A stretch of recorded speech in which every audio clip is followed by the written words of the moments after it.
Sitting in the bleachers in the rain. We've shed a million tears and drank as many old style beers out at the game. Let's go, Cubby, Son Ranto, Son Ranto, Son Ranto and the lovable losers. Son Ranto, Son Ranto, Son Ranto and the lovable losers. Son Ranto.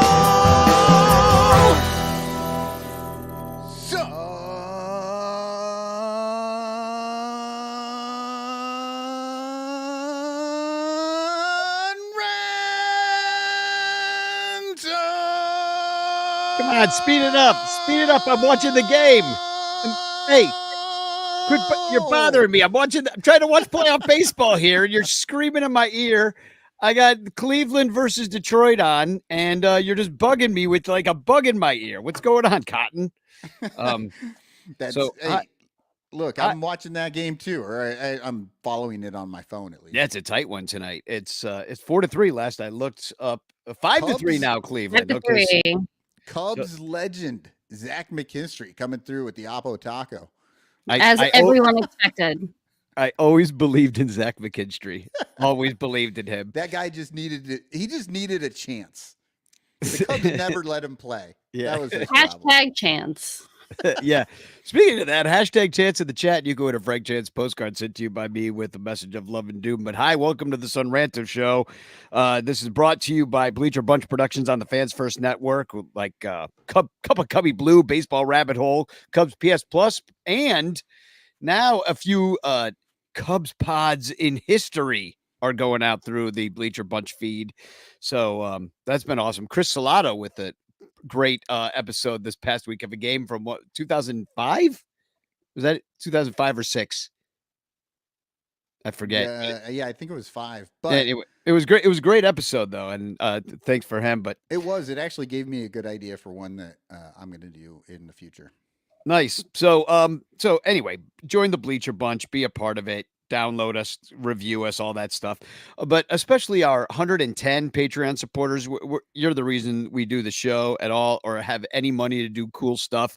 So thank you very much, patreon.com/sonranto, especially our super duper ranters, Blake Beard, Rogue Wave Creative, and Mike Waller, and the Cubs PS Plus podcast, who's on the Bleacher Bunch Network as well. And of course, our Patreon Prize of the Month sponsors, Matt Kammerer and his permanent paintings and in the clutch shirts. Hashtag chance in the chat. But how's everybody doing tonight? IFG, good to see you. I see you got a new background there. We could see you much better.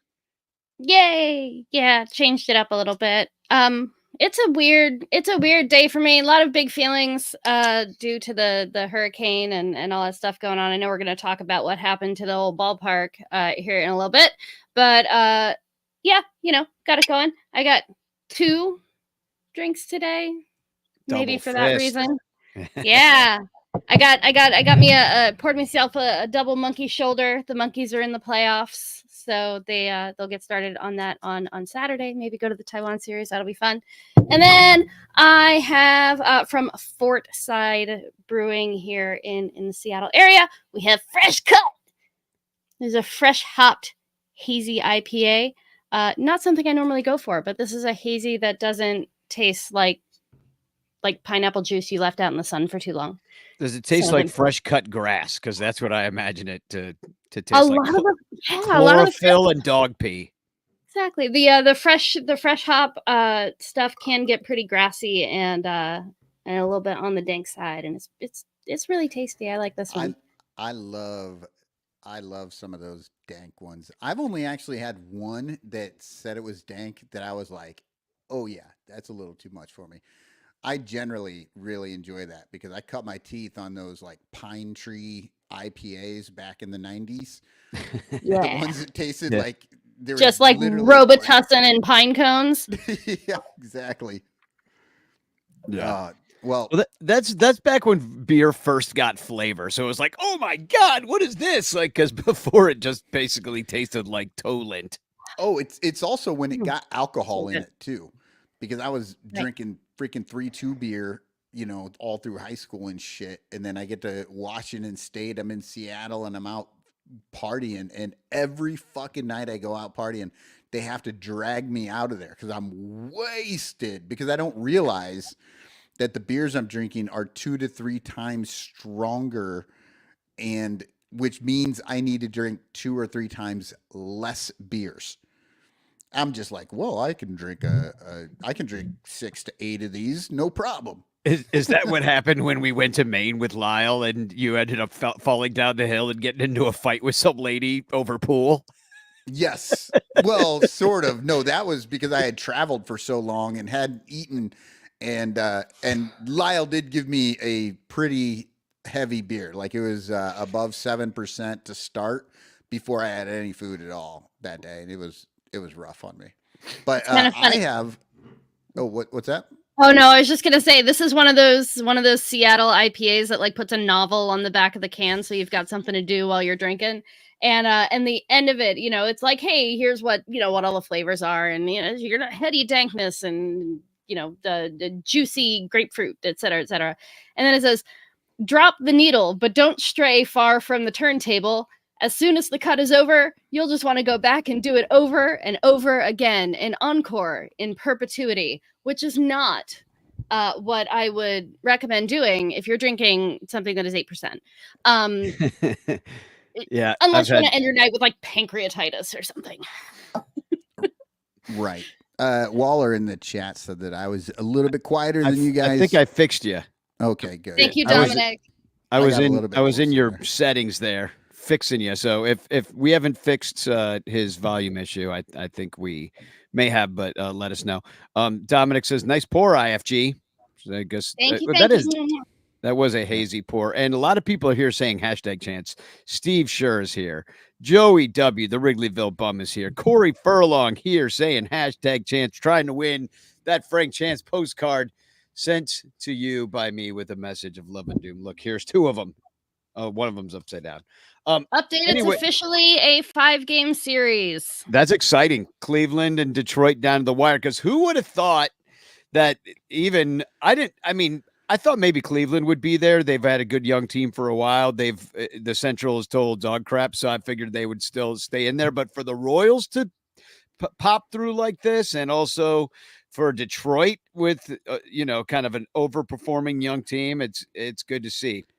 I like Detroit. That's I'm pulling for them. I'm a little annoyed. I honestly didn't really want them to go back to Cleveland, but look, if Cleveland gets their hopes dashed on their home field again, that's fine too. Yeah, exactly. That's just the way history rhymes and repeats itself. It is interesting though, like each team won their first game at home and lost their second game at home in that series, at least, so they're really evenly matched at this point. Well, I want to bring on a guy whose playoff I was series. going to say, Danny, Oh, I have a yeah, special beer for looks our like a next comic guest. book. Okay. It is. It's called Superhero Sidekicks Hazy IPA by KCBC Brewing, Kings County Brewers Collective. Oh, something out in New Brooklyn. York City. Yeah. New in York Brooklyn. City. And Get a rope. Remember It's, that commercial, Pace oh, God. Picante? New York City, get a rope. Like they used to threaten to hang people in commercials in the 80s. That's why we're fucked up, me and Michael. We had and to I'm watch this also stuff. rocking the Ivy Envy pint glass, and this is a 6.9% Nice. alcohol.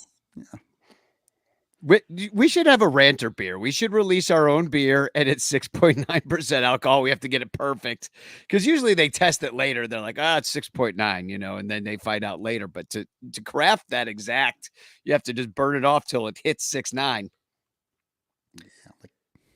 I got you know what? You got that's got a lot of head on it there, Cotton. I got a lot of head.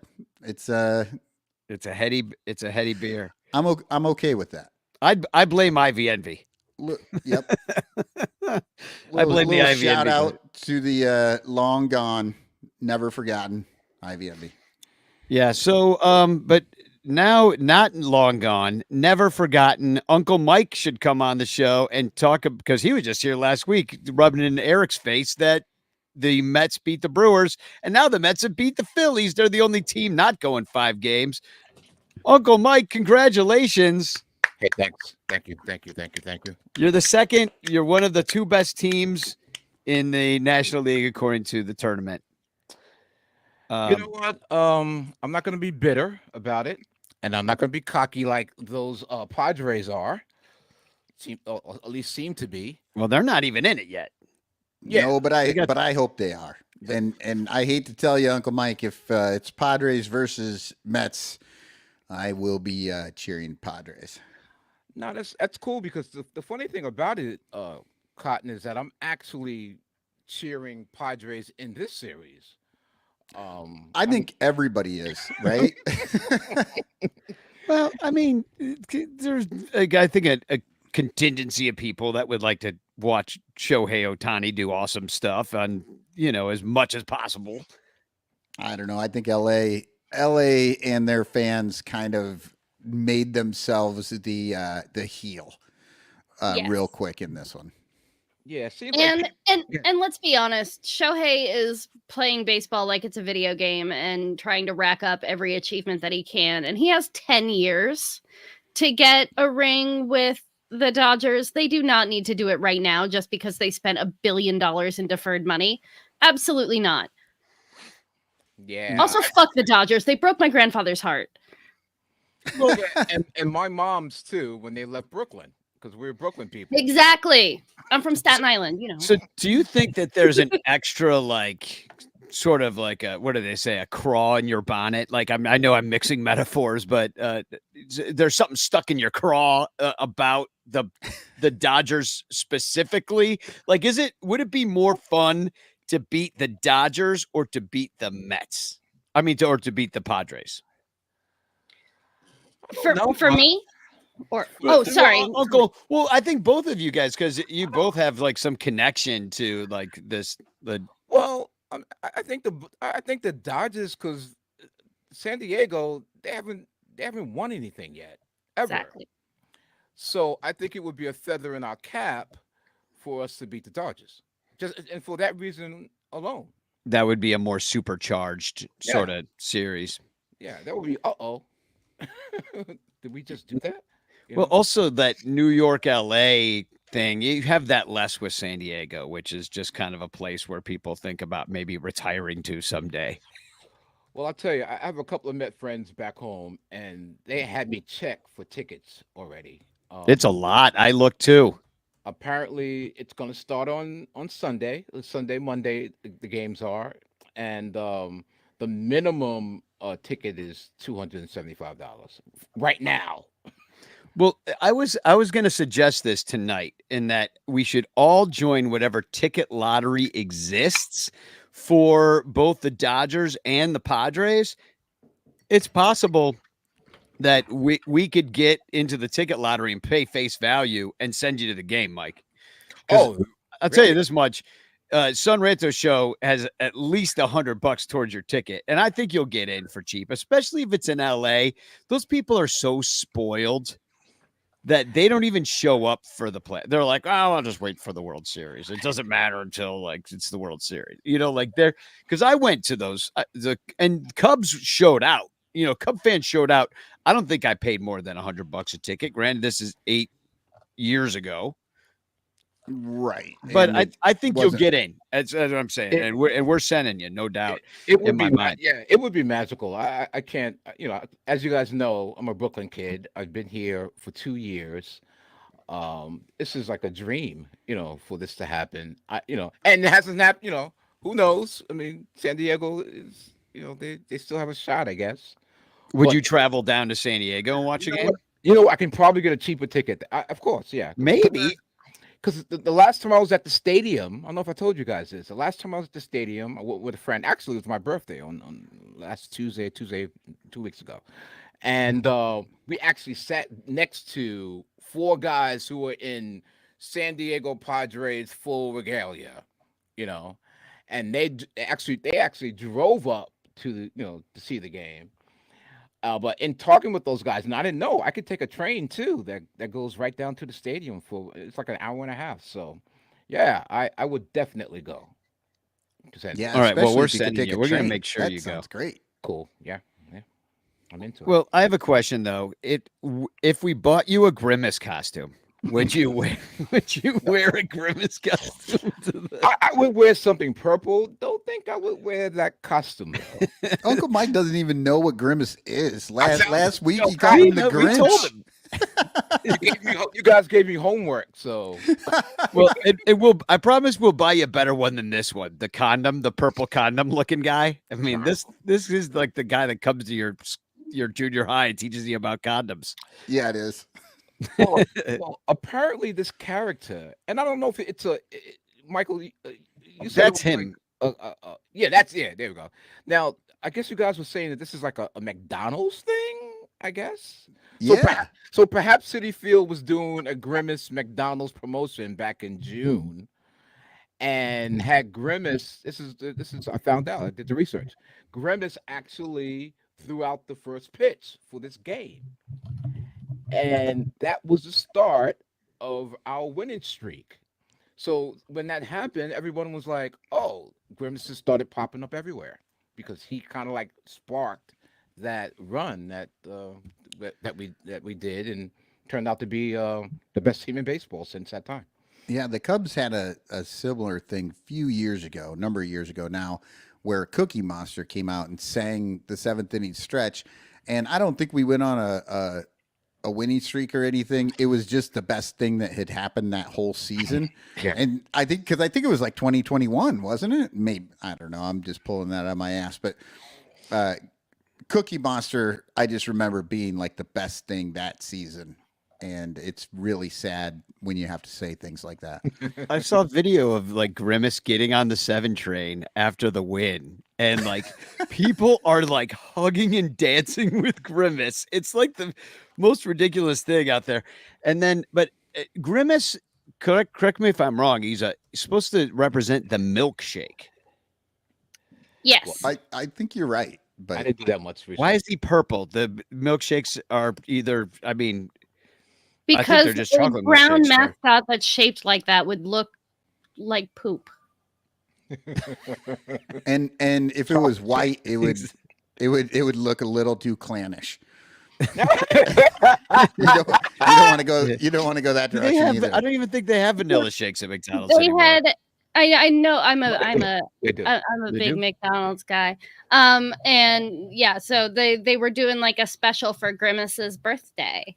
And they had like a special Grimace meal that you could buy that was like, it was a Big Mac and fries and whatever. But then they had the special cup that you could collect. And then I never got one. I'm very sad about it. But that was why he was there throwing the first pitches, because he was celebrating his birthday. Oh, okay. There you go. And I have, Joey- infield fly girl. I have to and then I have to ask you, since you like McDonald's, does the vanilla shake ever taste like the French fries when you drink it? It's happened to me. Right. I'm just, I have to admit, I don't do McDonald's shakes, mostly cool. because the ice cream machines are never working. that's Now, true. well, if you get a Frosty at Wendy's, you definitely are dipping a few fries into the Frosty. That's a Absolutely. time-honored tradition. But Okay. I like I'm what a Joe. chocolate Frosty truther. None of this vanilla Frosty nonsense. I've never Absolutely heard of not. such- I'm totally with you on that. Like the whole vanilla frosty. No. Well, I like what Joey just said in the chat about Mr. Malort throwing out the first Malortman. Next year, Malortman Well, we throws need out the first pitch. Well, at Wrigley. they I have love Malort costume. I believe they have Malort costume, like Spirit Halloween style costumes for Malort bottles. I think I've seen this before, so why not? We should get one of those and be Malort man. But that's the question though. Like, what would the Cubs thing be? Like, I mean, the Burger King. Like, how do we get this going? Like, it obviously works. You got it.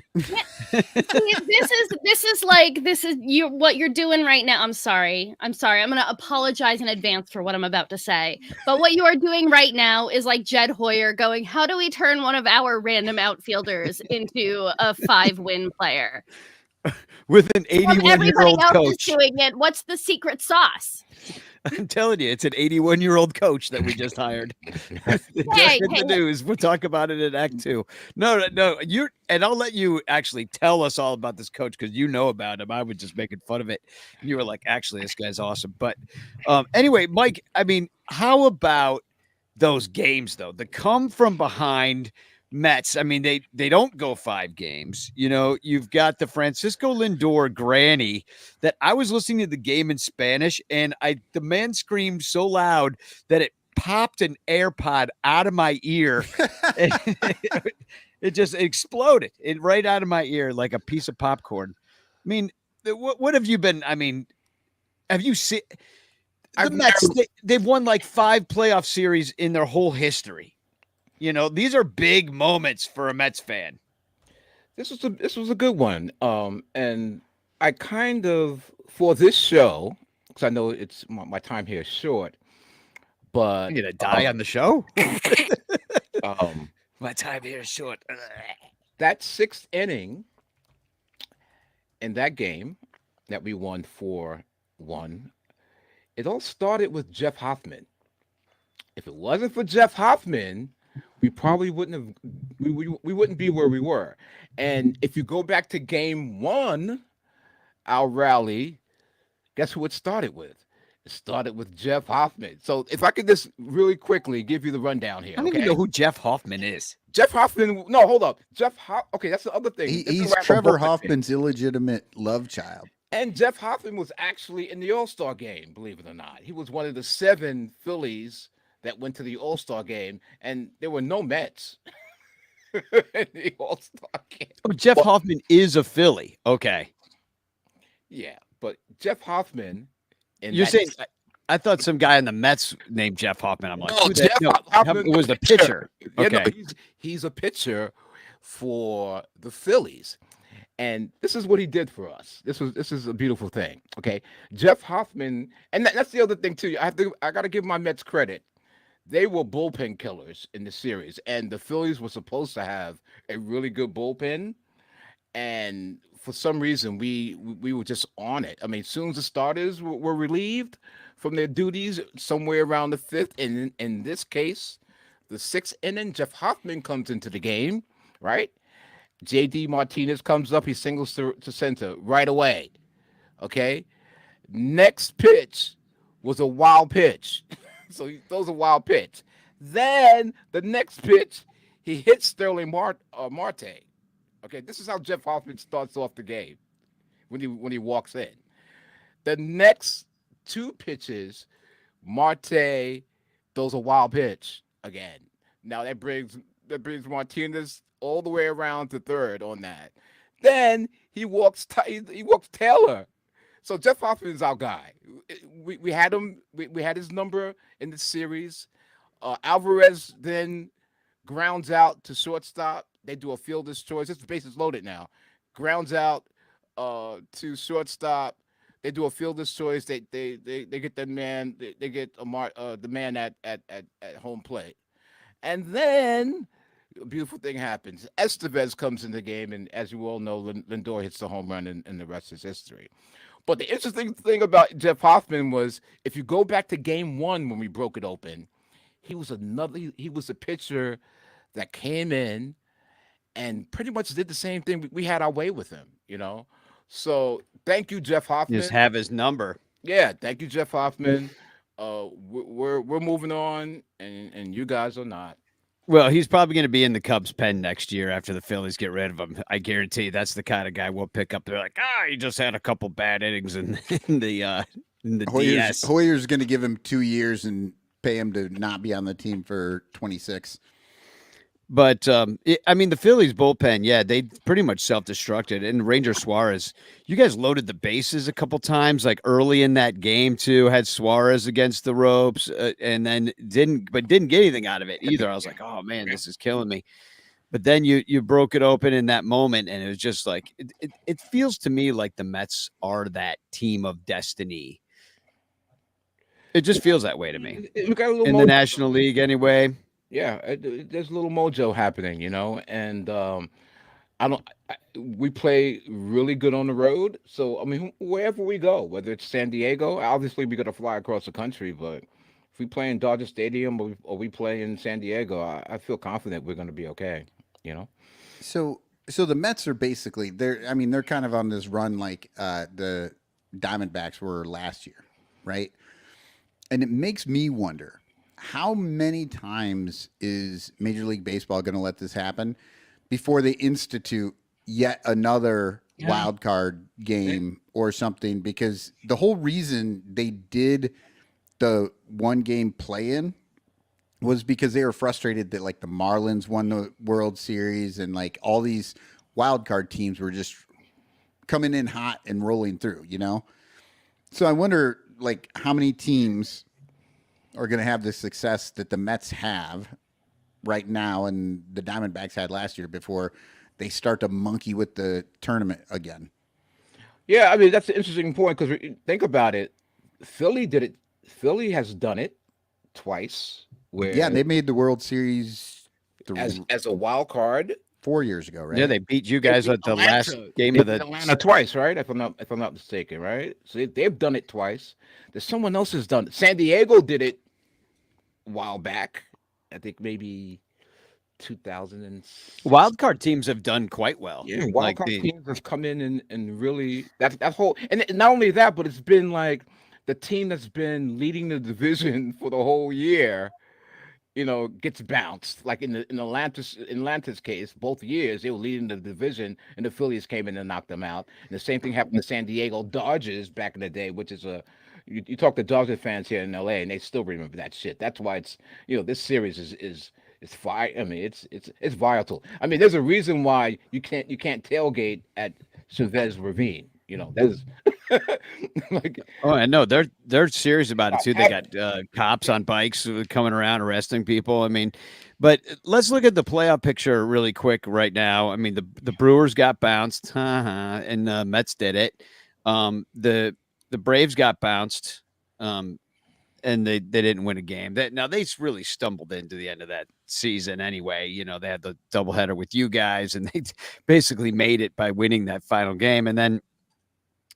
You have that made the Dodgers and LA happen, but then the other bounce teams. Let's go over to the AL. The Astros, they're there every year, but Detroit, young and exciting, and then the Orioles. It's kind of sad for them because they really took a big swing this year, but couldn't get past KC and couldn't win a game in the playoffs here. And who knows how long they can keep paying these young hotshots that they have and before they are going to lose their window. And then setting up a KC, New York, and then Cleveland, Detroit. So I don't know. I guess any thoughts on these teams that are gone? The bounced teams? Well, I mean, let's point out that the Mets are the only ones that bounced division winners, and they've done it 2 times in a row, right? I mean, that's the East and the Central right there. Also notable that, and I'm sure this has been brought up before and will probably be brought up again, but historically, every team that bounces the Milwaukee Brewers from the playoffs plays in the World Series. That's true. There is that, like every single one. That's a fact. Okay, so is that a curse on the Brewers, or is it like a reverse curse, like a good luck charm for just whoever plays them? I think the baseball gods do not want the Milwaukee Brewers to ever win the World Series, and that is why they reward the people who knock them out. It must be like a deal that Bud Selig did with the devil so he could like have some sort of secret superpower like see-through clothes or something like that because he's a pervert. I don't know. I can just imagine I can just imagine Bud Selig being like, okay, you have a choice. The devil comes to him and says, you have a choice. Either the Milwaukee Brewers will get bounced year after year for the playoffs, or you could see through clothes. And he's like, oh, I'll see through clothes. I'm gross Bud Selig. I'm making stuff up, but, I'm just thinking he's probably a pervier. Speaking of gross things, the Yankees are up 3-0 right now in the 6th. Well, how about it? Yeah, Yankees, Mets. That'd be exciting. So, I mean, good luck to you. I mean, do you? I hope you don't get iced. Because you got this day off, like everybody else is playing the full slate Yes, tomorrow. It's you not know, that long, and though. watching the highlights because I watch. That's the other thing when you win like we won. Like I spent all of last night to like 4:30 in the morning watching every possible highlight that I could watch, and not just on the Met side, but even online. You can go online and go into the Phillies locker room too. I have to say they were gracious in their loss, although they all swore that they were the better team. Okay, I that's fine. know. I noticed that they all said we're the better team. Okay. We got beat. That they were like, yeah, they definitely beat us. This was like their whole mantra was like, they definitely beat us, but we're the better team. Well, can I ask a This question? is like the new style baseball. Yeah. Oh, well, I struck out, but it was really a ball, so I'm right, I'm and I right. don't give a shit anymore. But to your point though, Mike. But to your point though, Rocket, is that will the layoff affect us? That's the Get point. some rest, And, but the and momentum. the Philly fans seem to think their layoff affected them. Yeah, I'm not so sure that having a bye is a great thing.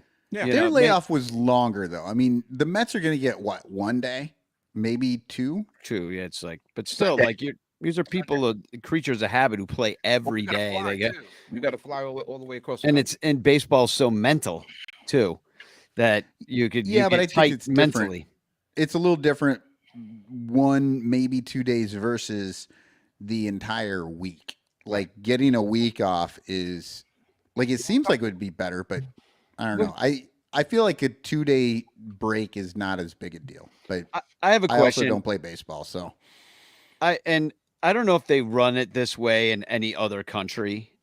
If they're gonna let in 14 teams, what is it now? 12 or 14? 12. It's 12. 12 teams in. too many W- is what it is. Right. But if you're gonna do that and you're gonna have this tournament thing, why not seed it in a way where every team has to play everyone else? So let me put this graphic back up. So like the Mets would have played the Brewers for one, the Braves for one, and San Diego for one, and then you can maybe still get Philly. Everybody would have had to play each other, and then the top 2 teams of that move out. So I think that would be a little bit more exciting, even if it's not series. It's like everybody just gets the one. You'd have to line it up because you knew. Are we talking like the lead on round robin? Yeah, a little bit. Or I kind of thought of it in terms of like how there's group play in soccer. In the World Cup, you have the group play, and you have your 5 or 4 or 5 teams in your division, and they all have to play each other, and whoever the best 2. And you could even count things like runs scored or other things in that group play. I mean, if you're gonna have all these fucking teams in it, then I want to see all the teams play each other. You know what I mean? Like I want to see the Mets play the Brewers, the Braves, and the Padres to see who gets to go on and face the guys with the best season records. Hey, while we're in Fantasyland doing a round robin or group play, I also want to see the teams that remain in the tournament be able to draft a player from the team they eliminated. Okay. Yeah. Okay, let's play. Imagine you knock the Dodgers out and then you take get to take Shohei. Shohei Ohtani with you. I'll take Shohei. Yeah. Well, Danny, I totally Spoils of see. war. Spoils Danny, of I war. totally see what you're saying to come along, and that's going to be like what I was saying before. Like they're going to have to institute play-in games again. They're going to add 2 more teams, and then they're going to have play-in games yet again. The thing that everybody hated is the best thing, and then they're going to do it again just so that they get sort of that situation. And maybe they do a round robin. But I said this last year, probably. Well, I know I said it last year, maybe the year before. They're eventually going to get rid of all of it. It's just they're just going to seed it. Everybody's going to be in one division. It's just going to be a tournament. Like there's not going to be really a National League, American League anymore. They're going to rearrange everything, and then you're just going to get the top 14 teams ranked 1 through 14 like they do in WNBA right now. Like and then it doesn't matter like really what division you're in. Like the division winners get something, but I don't know. I seriously feel like I don't at know this that point, they'll do there's no that. point of the American League and the National League, and they're going to change this shit. I mean, so many people are already talking about rearranging all the stuff anyway, getting rid There'll of. be mass hysteria, human sacrifice, dogs and cats living together. I hope it doesn't happen commit either. suicide on air. Bob Costas would jump out the window Comments? on air. Let's definitely make it happen. No, I mean they'll always tinker with it and try to make it more interesting to the people that are supposedly watching it. But in the meantime, there's nobody watching it because the MLB just took over like 4 more teams' broadcasts. Did you see that story? I didn't so even put it in delighted the. about that. It's probably good if you want to get rid of blackouts and it's not also piecemeal, you know. Yes, this is what I've been begging for years. Eventually, I'm not saying it's not going to suck for a lot of fan bases for kind of a long time, but what we are stuck in right now, the reason for these blackouts is because all these baseball teams have signed exclusivity contracts with local TV providers or national cable providers to air these baseball games, and they have a territory that they cover. And if you can't access the channel with, on the platform that they choose to air it on, then you don't get to watch the game. And you can't put it on the MLB thing because it's an exclusivity contract. Now these contracts go on, some of them are like 20, 30 years long.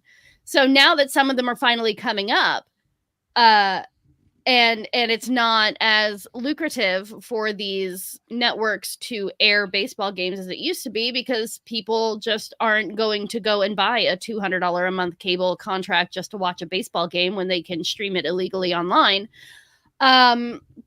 There's no incentive for them to do that again. And so MLB sort of taking all of these over may in fact be the thing that leads to MLB just showing the fucking games on the platform that we pay them to show the games on.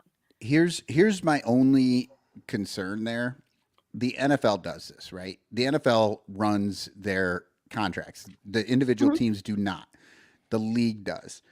And in Iowa, we're still blacked out of the Bears. We're still blacked out of like Green Bay or, like the Minnesota sometimes. Like, like if we want to watch it on NFL Red Zone and maybe this has changed since I did it, but I used to get the NFL package just so I could watch the Bears. Fight. And then I didn't end up getting to watch the Bears. Nice. Oh. I'm not on that game anymore. Benches have cleared. Jazz Chisholm is yelling at people. Oh, I'll have to turn it on when we go to commercial. I'll situate myself. Needs to settle down. Okay? So Mike, I guess we'll just say thank you. I mean, and for coming on and sharing your playoff good feelings, and I hope that you stay in it just so you keep coming back on the show. Maybe we'll see you next week. You never know. Thank you guys for having me. This is always fun, and it's been a blast talking Mets, especially now since you guys thought we were sellers in May. I know. Well, you guys actually had the streak that we were waiting for the Cubs to have all year that never materialized. Man, being a fan is so much. It's so much fun because even though we were like really, really bad team back then, and I almost wanted to agree with you guys that we were really bad. I mean, how this happened, the ride has been so great. So, let's see what happens. You know what? I'll tell you how it happened. Whoever's paying the bills over there, whether the front office had the chance to do whatever they wanted or the owner or whoever did it, they were really smart. They went out and they spent a bunch of money a couple of years ago, and when that didn't work out, they cut bait. They did, and they went after, and they just got a bunch of guys for those guys, and they redid their team and then went a different direction with it. But they didn't do any of this Chicago Cubs 1 foot in, 1 foot out, try to thread the needle garbage, right? Pokey, turn yourself Right. Yeah, they made a decision. They made a decision. Let's spend some money and go for it. It didn't work. Then they were like, who cares? Let's get off of this shit and go the other direction. And they did. And I wish, I just, it who knows? Maybe that doesn't work out for every team. But for me, watching that happen, I was really impressed with the balls that it took to do that, to just say, you know what? Let's eat that money. That's the thing. We'll just, build our farm system and we'll go a different direction with it right now. And we won't sit around for 4 years waiting for shit to come off the books so that we can redo something else. You hit it on the head. The best thing that happened to the Mets was getting rid of Verlander and Scherzer. See ya. Let's get some draft picks. Move on. Yeah, let's move on. Let's get some draft picks, and then we really strategically got some real good players, and we got some veteran players too. They weren't just guys that came from the farm system, but they, Vientos and Iglesias and Winker, and these guys came in, and you see what they're doing. It's been a nice ride. It really, it's been pleasant. You got and chemistry. You can do that. And you can do that when you're willing to get rid of a Verlander and a Scherzer and pick up some of the tab, right? Like that makes sense how they got those guys back. But, the Cubs just won't even make a deal unless they've somehow fleeced the other team. Well, you've got, in with the Mets, you've got an owner who is a billionaire who spends money like a billionaire. Like he's like, right. This is my team. I want them to win. So here's the money. Can I bring on? Can I bring on this thing? I was going to bring it on later, but this is exactly what this guy. I think this dude's name is Josh Kuznick or something like that. He's a former MLB agent that I've been kind of watching on TikTok. A bunch of this guy's like he's like basically giving all the dirt on all these terrible people that play in MLB that he's represented. But he talks about how the Cubs are acting like the Pirates in this one I saw today. This is great. Let me just put it on real quick, and we can get that just reminded me what you said. Hi, I'm former MLB agent Joshua Kuznick. I'm exhausted, and that hurricane sucked. I hope everyone's safe. This guy said, can you explain the Cubs' perspective? Big market money, sell out every game, high concessions, yet they convince their fans of every moronic 5-year plan every fucking 5 years when we buy it. Yes, I can explain this to you. The Ricketts are Republican mega millionaires, and they only care about capitalism. So when you start applying fan and baseball logic to very wealthy American oligarchs, you start to run into this. So they are lying to all of you and running a business, and you're buying into the advertising. These people don't care. These are the people that think that winning and losing is irrelevant because the bottom line is all that matters. So the people that are there for baseball are using the Cubs as an opportunity to springboard to other opportunities. There's nobody there that thinks the Cubs are going to win the World Series. That's my opinion. They all use it for other opportunities. So the fans, stop caring. You're basically glorified Pirate fans. Later.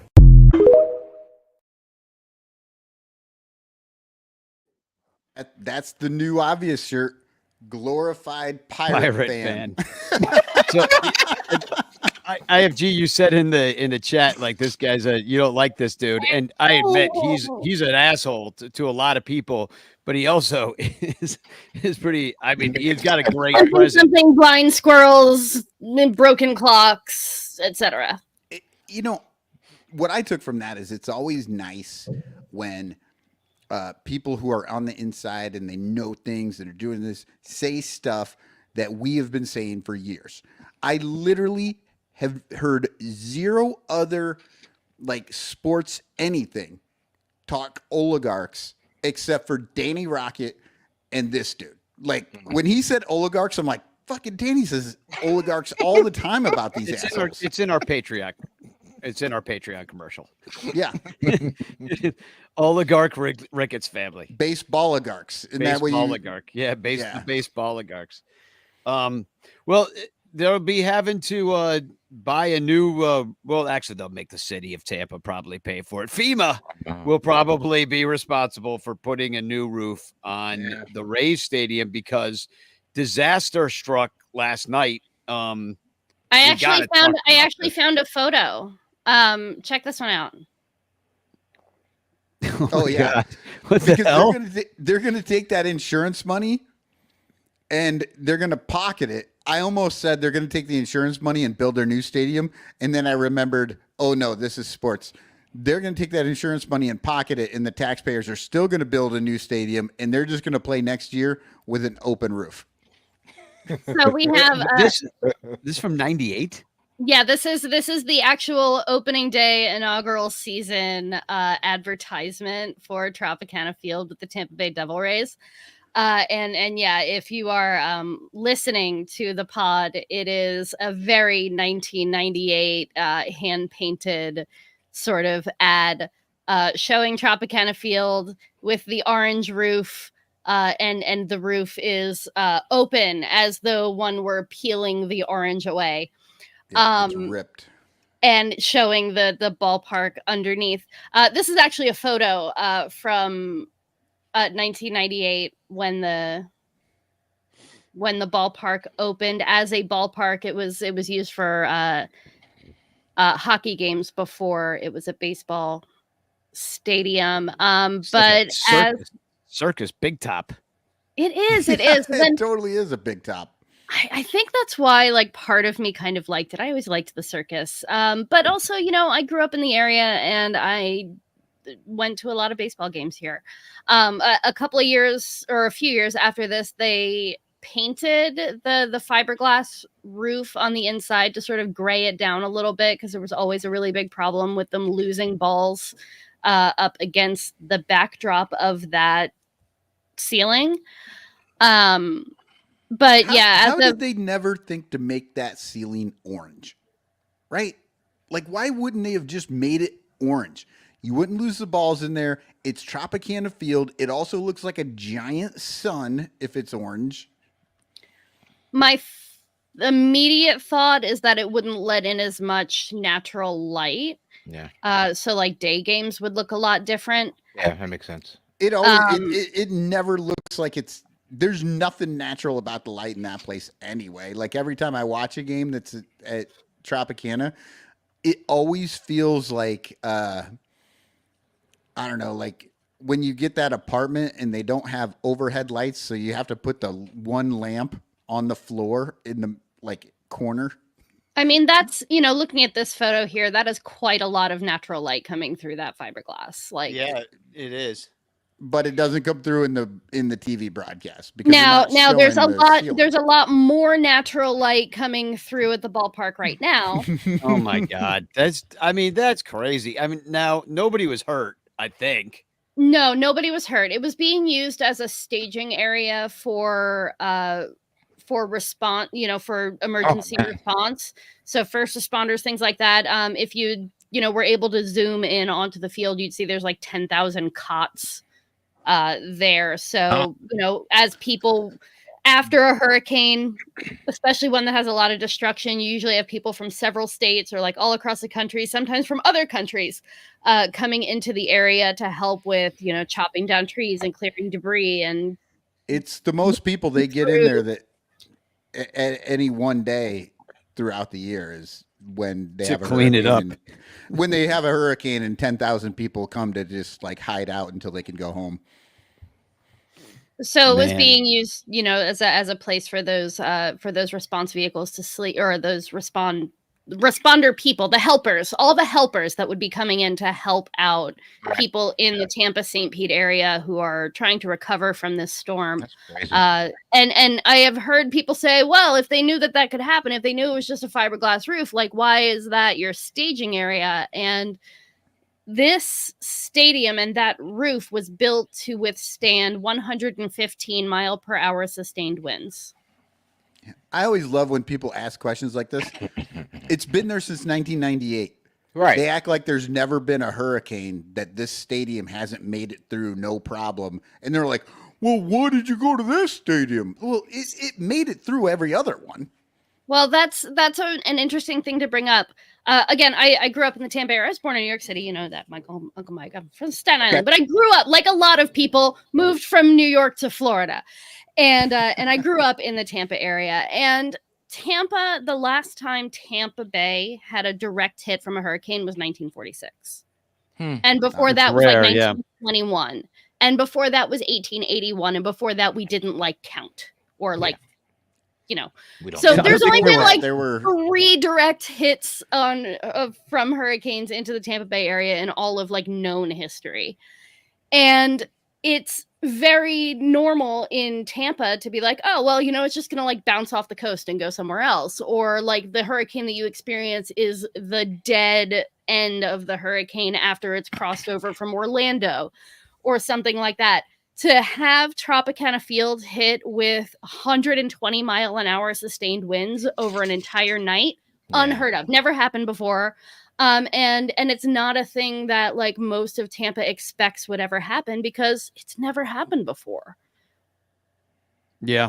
So, I mean, you know, when a big storm like that shows up, you do the best that you can with the resources that you have. And the resource that you have is a huge stadium that was built to withstand a Category 2 hurricane. Unfortunately, Milton was stronger than that. Yeah, it's a 4 or 5. Yeah. Yeah. Well, since the Democrats control the weather, they probably wanted a new stadium built. So they made cloud seeded and they made that hurricane worse, threw it right at the stadium, ripped that roof off, and now they're going to get taxpayer money and they're going to inflate the currency just like Democrats always do. Yep, they called up the old weather wizard. Yeah, I heard this from Marjorie Taylor Greene on a podcast just today. So I love this. Corey Furlong is like, think Sunny Delight ever fights for the naming rights? And that just reminds me of going to Astros Rays games because it was like the Orange Juice Bowl. We had Minute Maid Stadium versus Tropicana Field. Yep.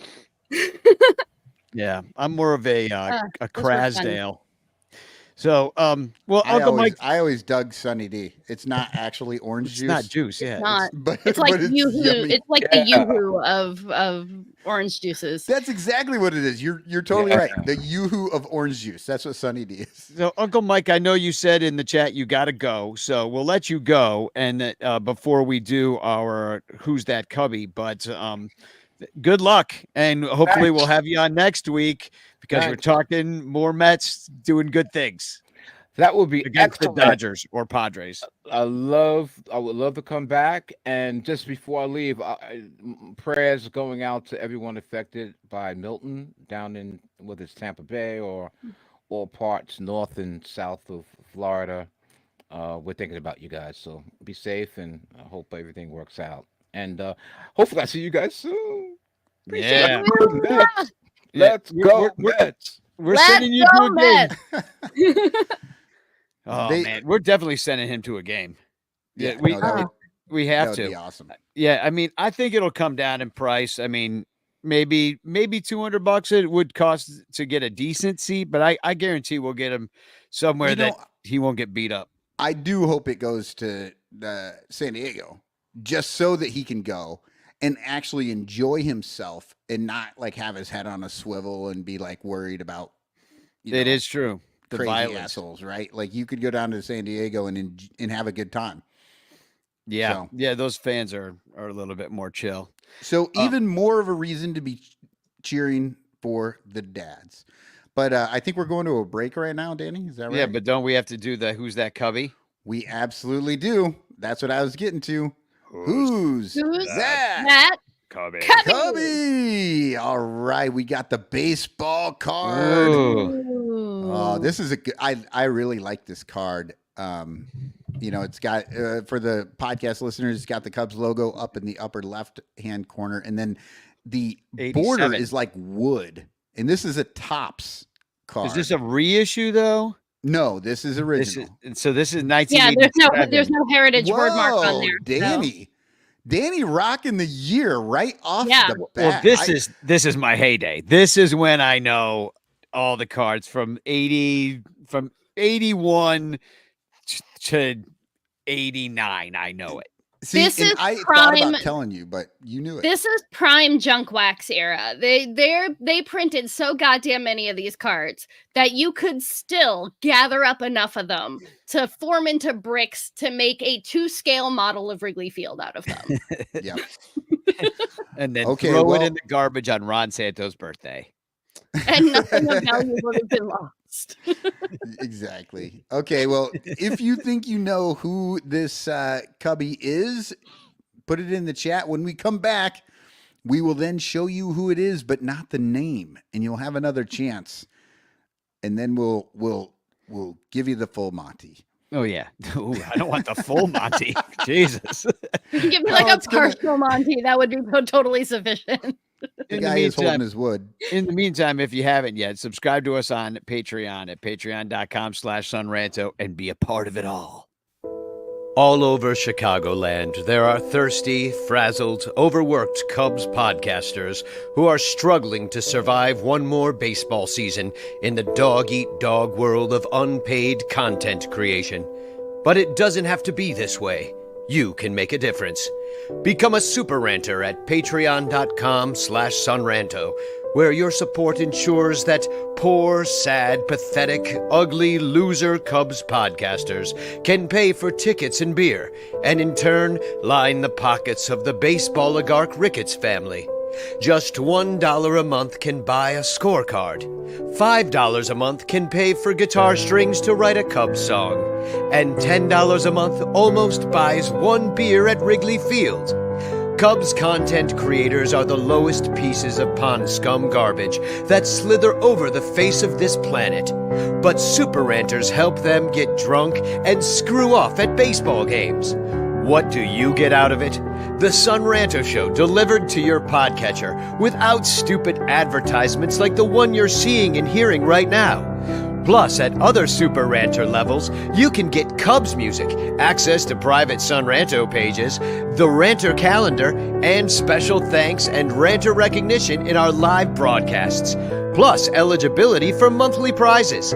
What does Sun Ranto get out of it? Your money. For tickets and beer.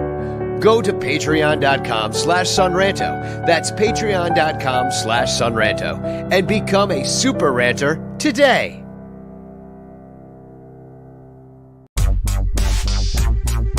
If you like the Cubs a bunch, buy your t-shirts from In the Clutch. We've got all the best styles for you. Dansby, Saya, Morel too. Clark Fly in his double U. Cody Bellinger, smoking dudes. Vintage shirts from days of old. Patrick Wisdom and Nico. You'll look sharp wearing your stro. 10% off with the code SONRANTO. SONRANTO. InTheClutch.com is your store for the most fun baseball shirts on the planet. Don't forget to use promo code SUNRANTO to knock a couple bucks off your purchase. Stack or die, we need more cups. Get it all at In the Clutch. Cause if you like the Cubs a bunch, buy t-shirts from In the Clutch. Get it all at In the Clutch. Get it all at In the Clutch.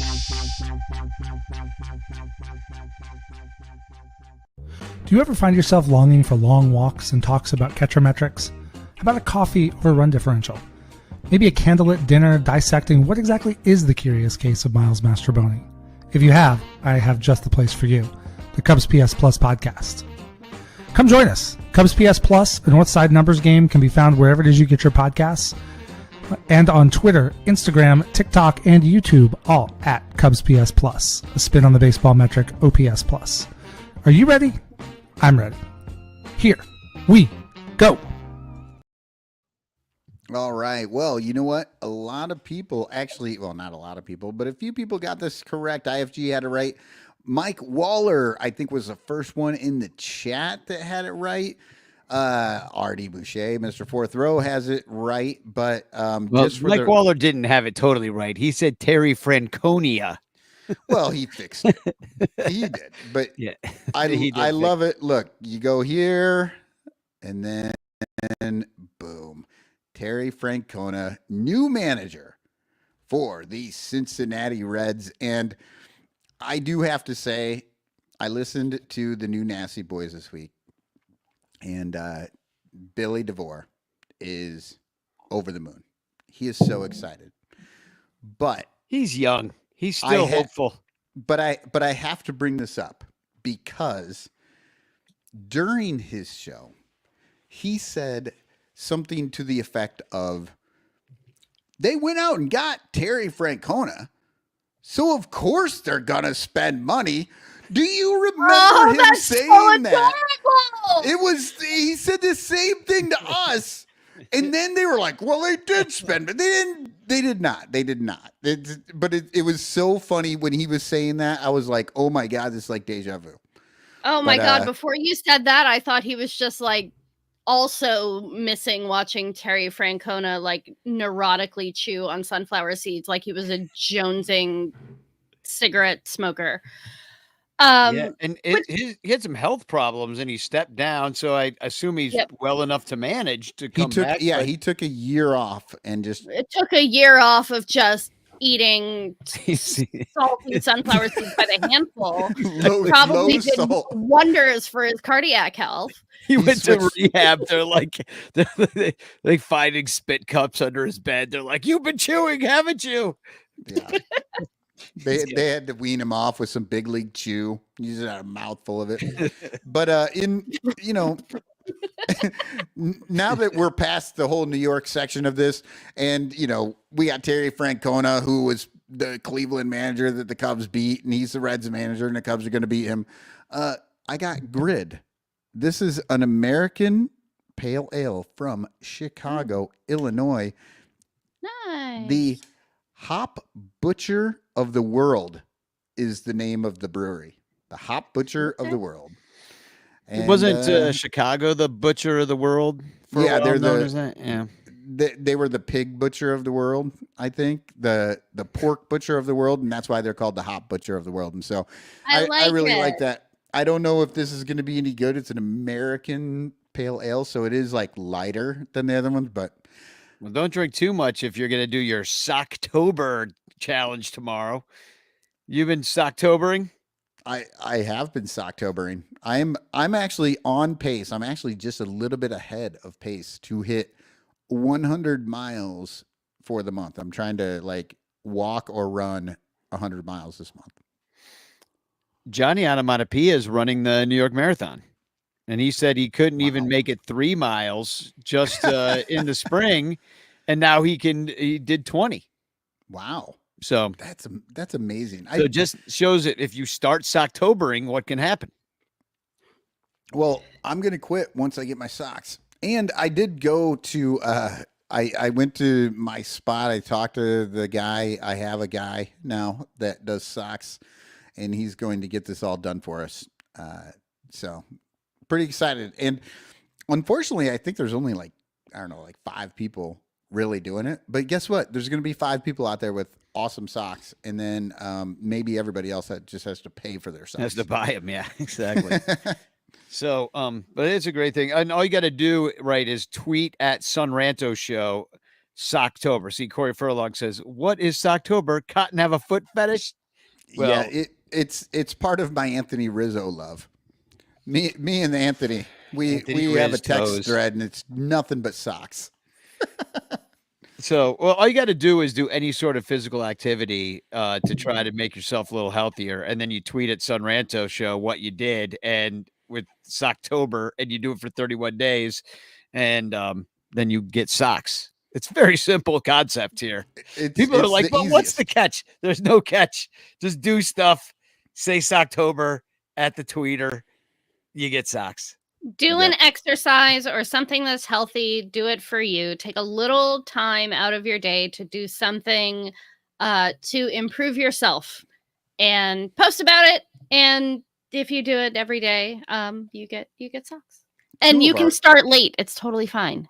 Yeah, just catch up. Just hit like extra ones each day. Like just keep hit us with like 5 tweets a day until you get caught up or whatever. But yeah, I mean, we've got a couple of people doing just their rehab Mike Waller's rehabbing his bicep, and Bill Sugas is rehabbing his knee. Like, they're just doing rehab, but that they have to do that, but that works. It's October. So here's a man that's done a lot of rehab in his time. 81 years of time, in fact, of Jerry Weinstein, the Cubs' new, nondescript. I don't know what his job is. I thought you were going to say geriatric. Jerry, that's his middle name, Geriatric Weinstein. He says he tweeted out, I can't believe I'm making a job change at almost 81 years old. I can't even believe he has Twitter at 81 years old, to be honest. But hey, Donald Trump's got Twitter. He's 81, isn't he? But I'm leaving the Rockies to work for the Cubs. I've been with the Rockies for 18 years and had the privilege to work for a great front office. So he knows he's a good liar, with great coaches and staff. Or he's delusional. And the top-rate ownership group. And then he goes absolutely, on to say he's absolutely delusional if he's saying that's a top-rate ownership group. But IFG, you say that this guy is basically like the catcher Yoda. He's delightful. He is I have followed him. If you look on the socials, at least on Twitter, I don't know if he's on other social media platforms. He should be. But he's at J1 WON catching. So J1 catching. And he is such a great follow.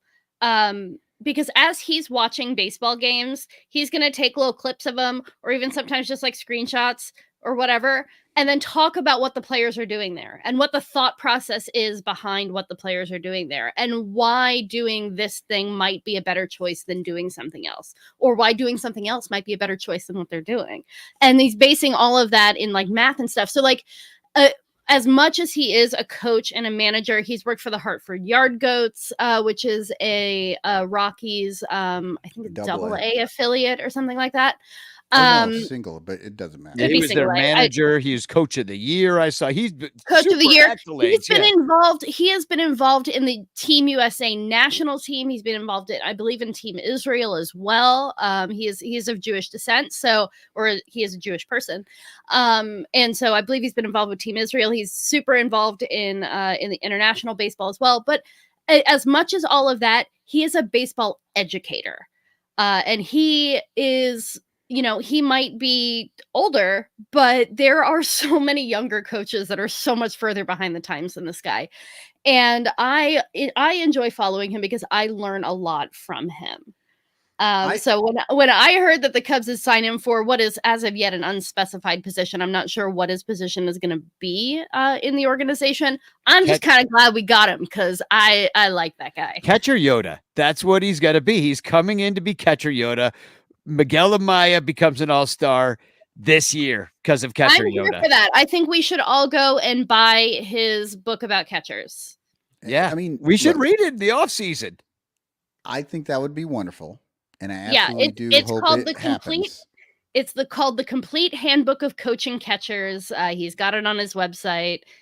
Talks about, how to get into the right catcher mentality, how to manage a pitching staff, how to manage the umpire behind you, like all of these different things. He is like 100% into like the mental game of baseball.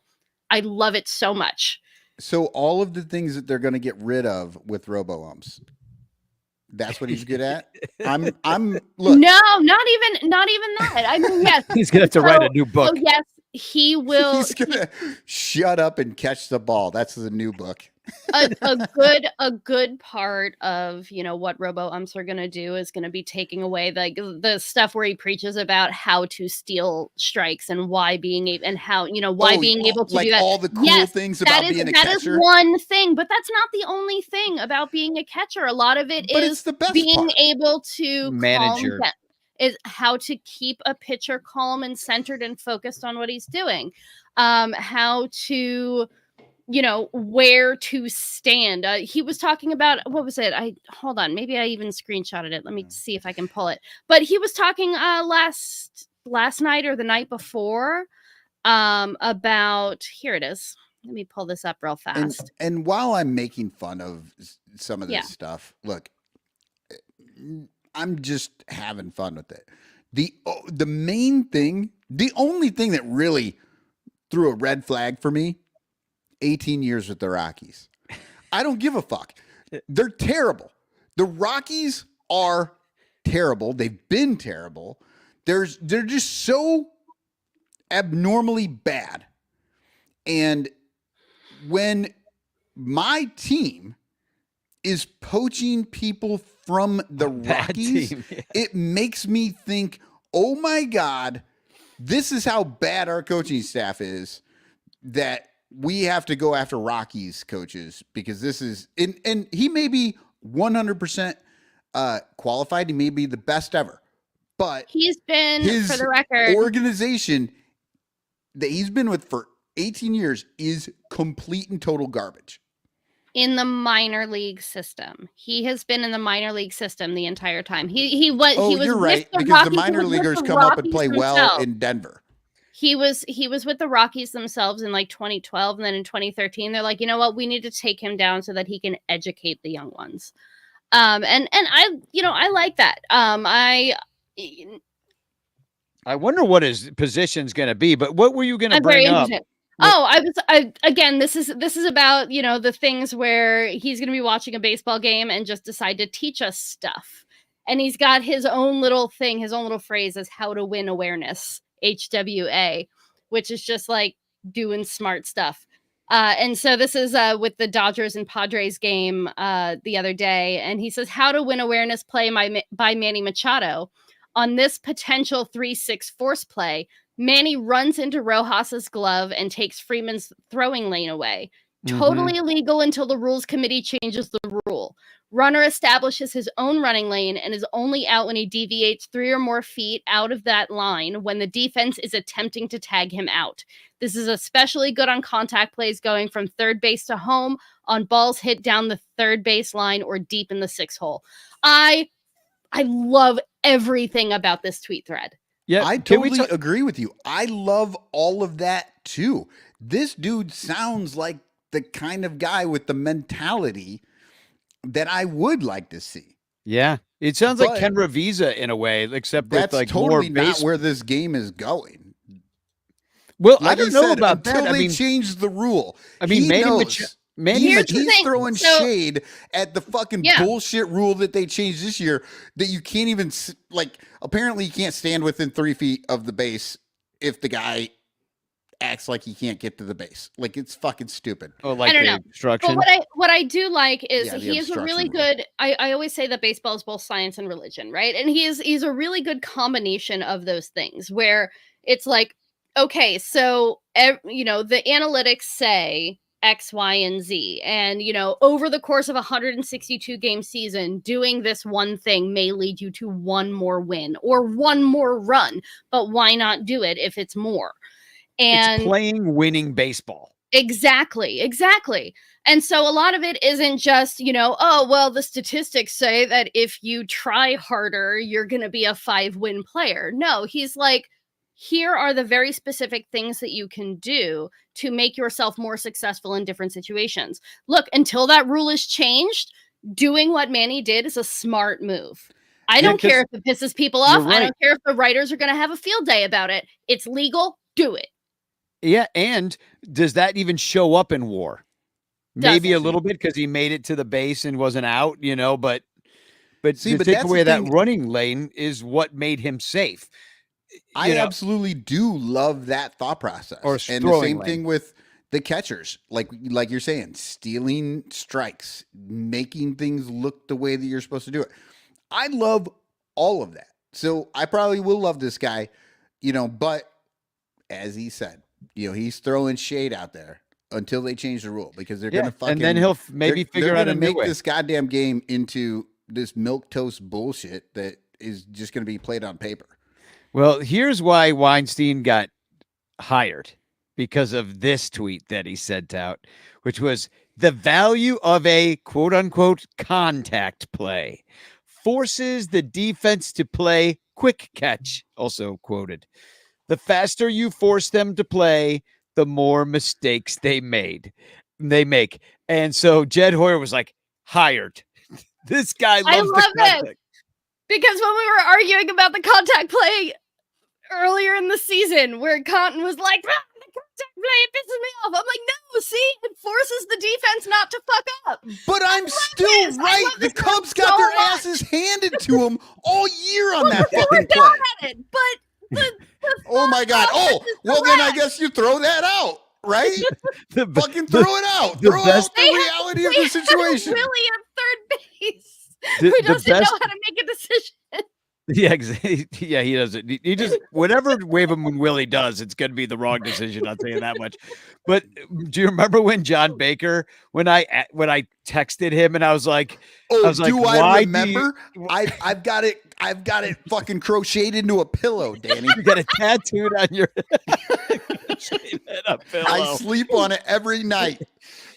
Well, just to remind everybody what he said, because I said, why do you always run from third base on the contact play? He goes, well, the stats bear it out that it's just always better to run and try to score that run than not try and leave it up to the next guy. And he goes, but that being said, we've been thrown out 4 times today doing exactly that. Was it 4 times? I feel like it was 4 times. I thought it was 3. 3. Okay, maybe. See, And- that's how and fish stories get going. I'll have to go upstairs and look at my It was a pillow. few times though that in that day they had been thrown out 3 times. Although the theory is it always do it. But don't give up and out on the base paths. Don't ever Right. do that. But at home play is fine. Yeah, and that's the frustrating thing. It's like, if you look at whatever, I don't even know what stats they're looking at for this, like, because when you ask people like me the numbers that you're talking about, they're like, well, the numbers are really hard because we don't really know what. Shut the fuck up. Either you have the numbers or you don't. And these numbers probably show over 162 games. It will get you a run or 2 more.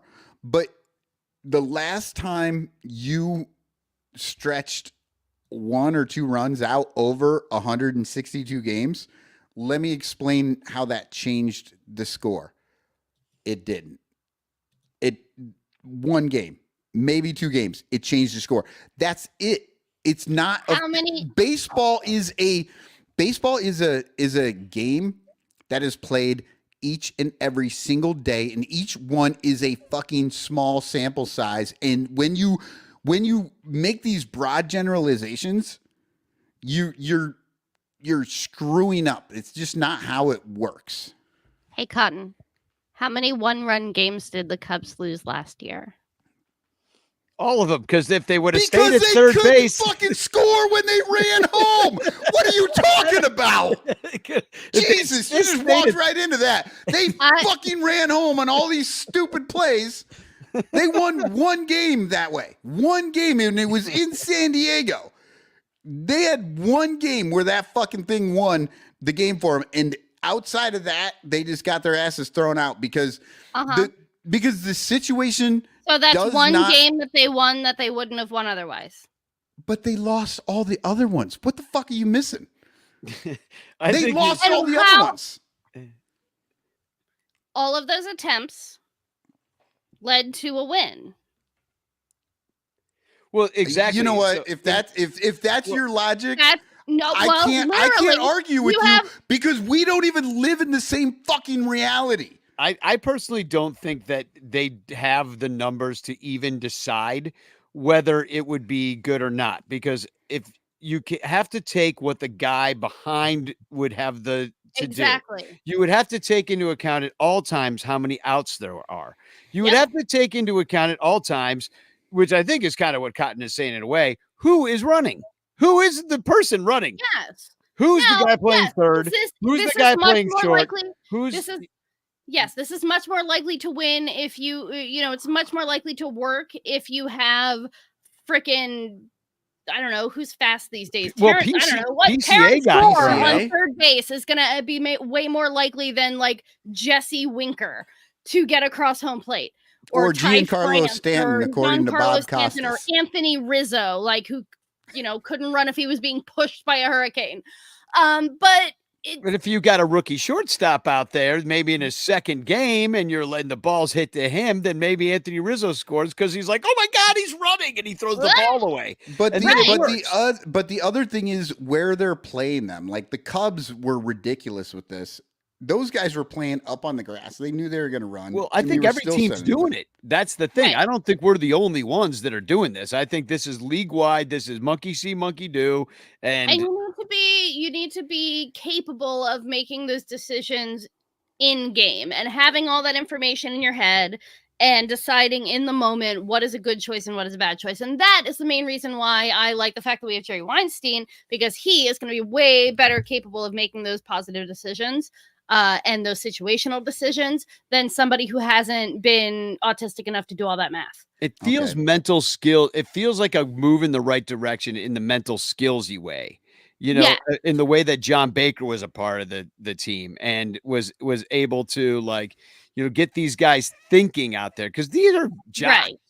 These are not thoughtful people oftentimes. Yeah, they're not supposed to be doing the thinking. I always say you can't think and hit at the same time. Good coaching is taking away thinking decisions, not adding to them. Right? You want decisions to be automatic in the moment. So you want to be present to make good decisions, which Exactly. was what You Baker need to talked about. know immediately. Like you don't have time to sit there and go, should I try to blah blah blah blah blah? Once people start thinking, you remember the look Kyle Schwarber would get on his face when he would start thinking at the plate, and you're like, oh If man, you- he's gonna fucking strike out. If 'Cause your he can't game do plan, both. if your game plan relies on the other team throwing the ball away, then That it's is not a good. game. That's smart. No, that is No, heads it's up not. baseball. That's No, what it that isn't. is. No, it it's not. absolutely It's is. not. These are the best Forcing players in the errors, world. I honestly think should be the stat. If your plan So wait, relies on Cotton, no, someone or else you can't screwing be up, no, but Cotton, you can't be saying that you wouldn't run on freaking Hap's noodle arm.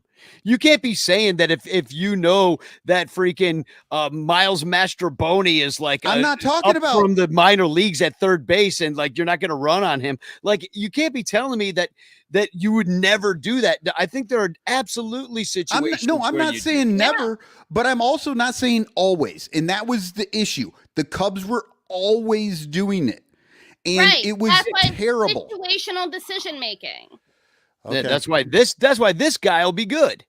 You know what I mean? Because he's going to help with these guys. I hope so. So that they don't come through and be like, all right, we always do this because the number says this. We're sick of. I mean, it's possible that they're sick of this. I 100% hope so, because there's more nuance to the game than you run on contact. That's fucking stupid. Well, and this is also, unfortunately, possibly a way that Jed is also trying to eke more wins out of his roster in the way that he said he was disappointed that they didn't overperform their projections. Right. And far be it from me to like hand it to Jed for any reason, right? Like, screw that guy. Fire him yesterday.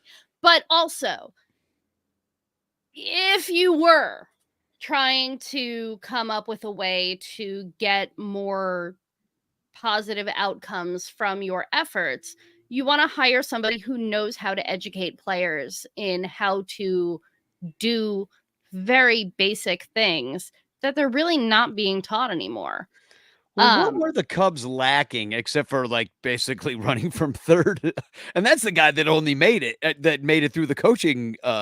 This is a He's the only guy still on this team. It's a very win around the edges hire, right? Like it's and if this is a hire in a vacuum, that sucks. It doesn't suck because it's Jerry Weinstein, right? Like get Jerry Weinstein and also Juan Soto. Like you can teach Juan Soto how to establish his own running path, please, right? Like now, if you are hiring Jerry Weinstein because you want to teach, who the fuck even do we have on the team anymore? I don't care. Whoever, whatever 50-cent piece you got out of a quarter machine who is sitting on third base right now, you want to get that person to learn how to establish his own running path like Manny Machado does, then great, but also do better.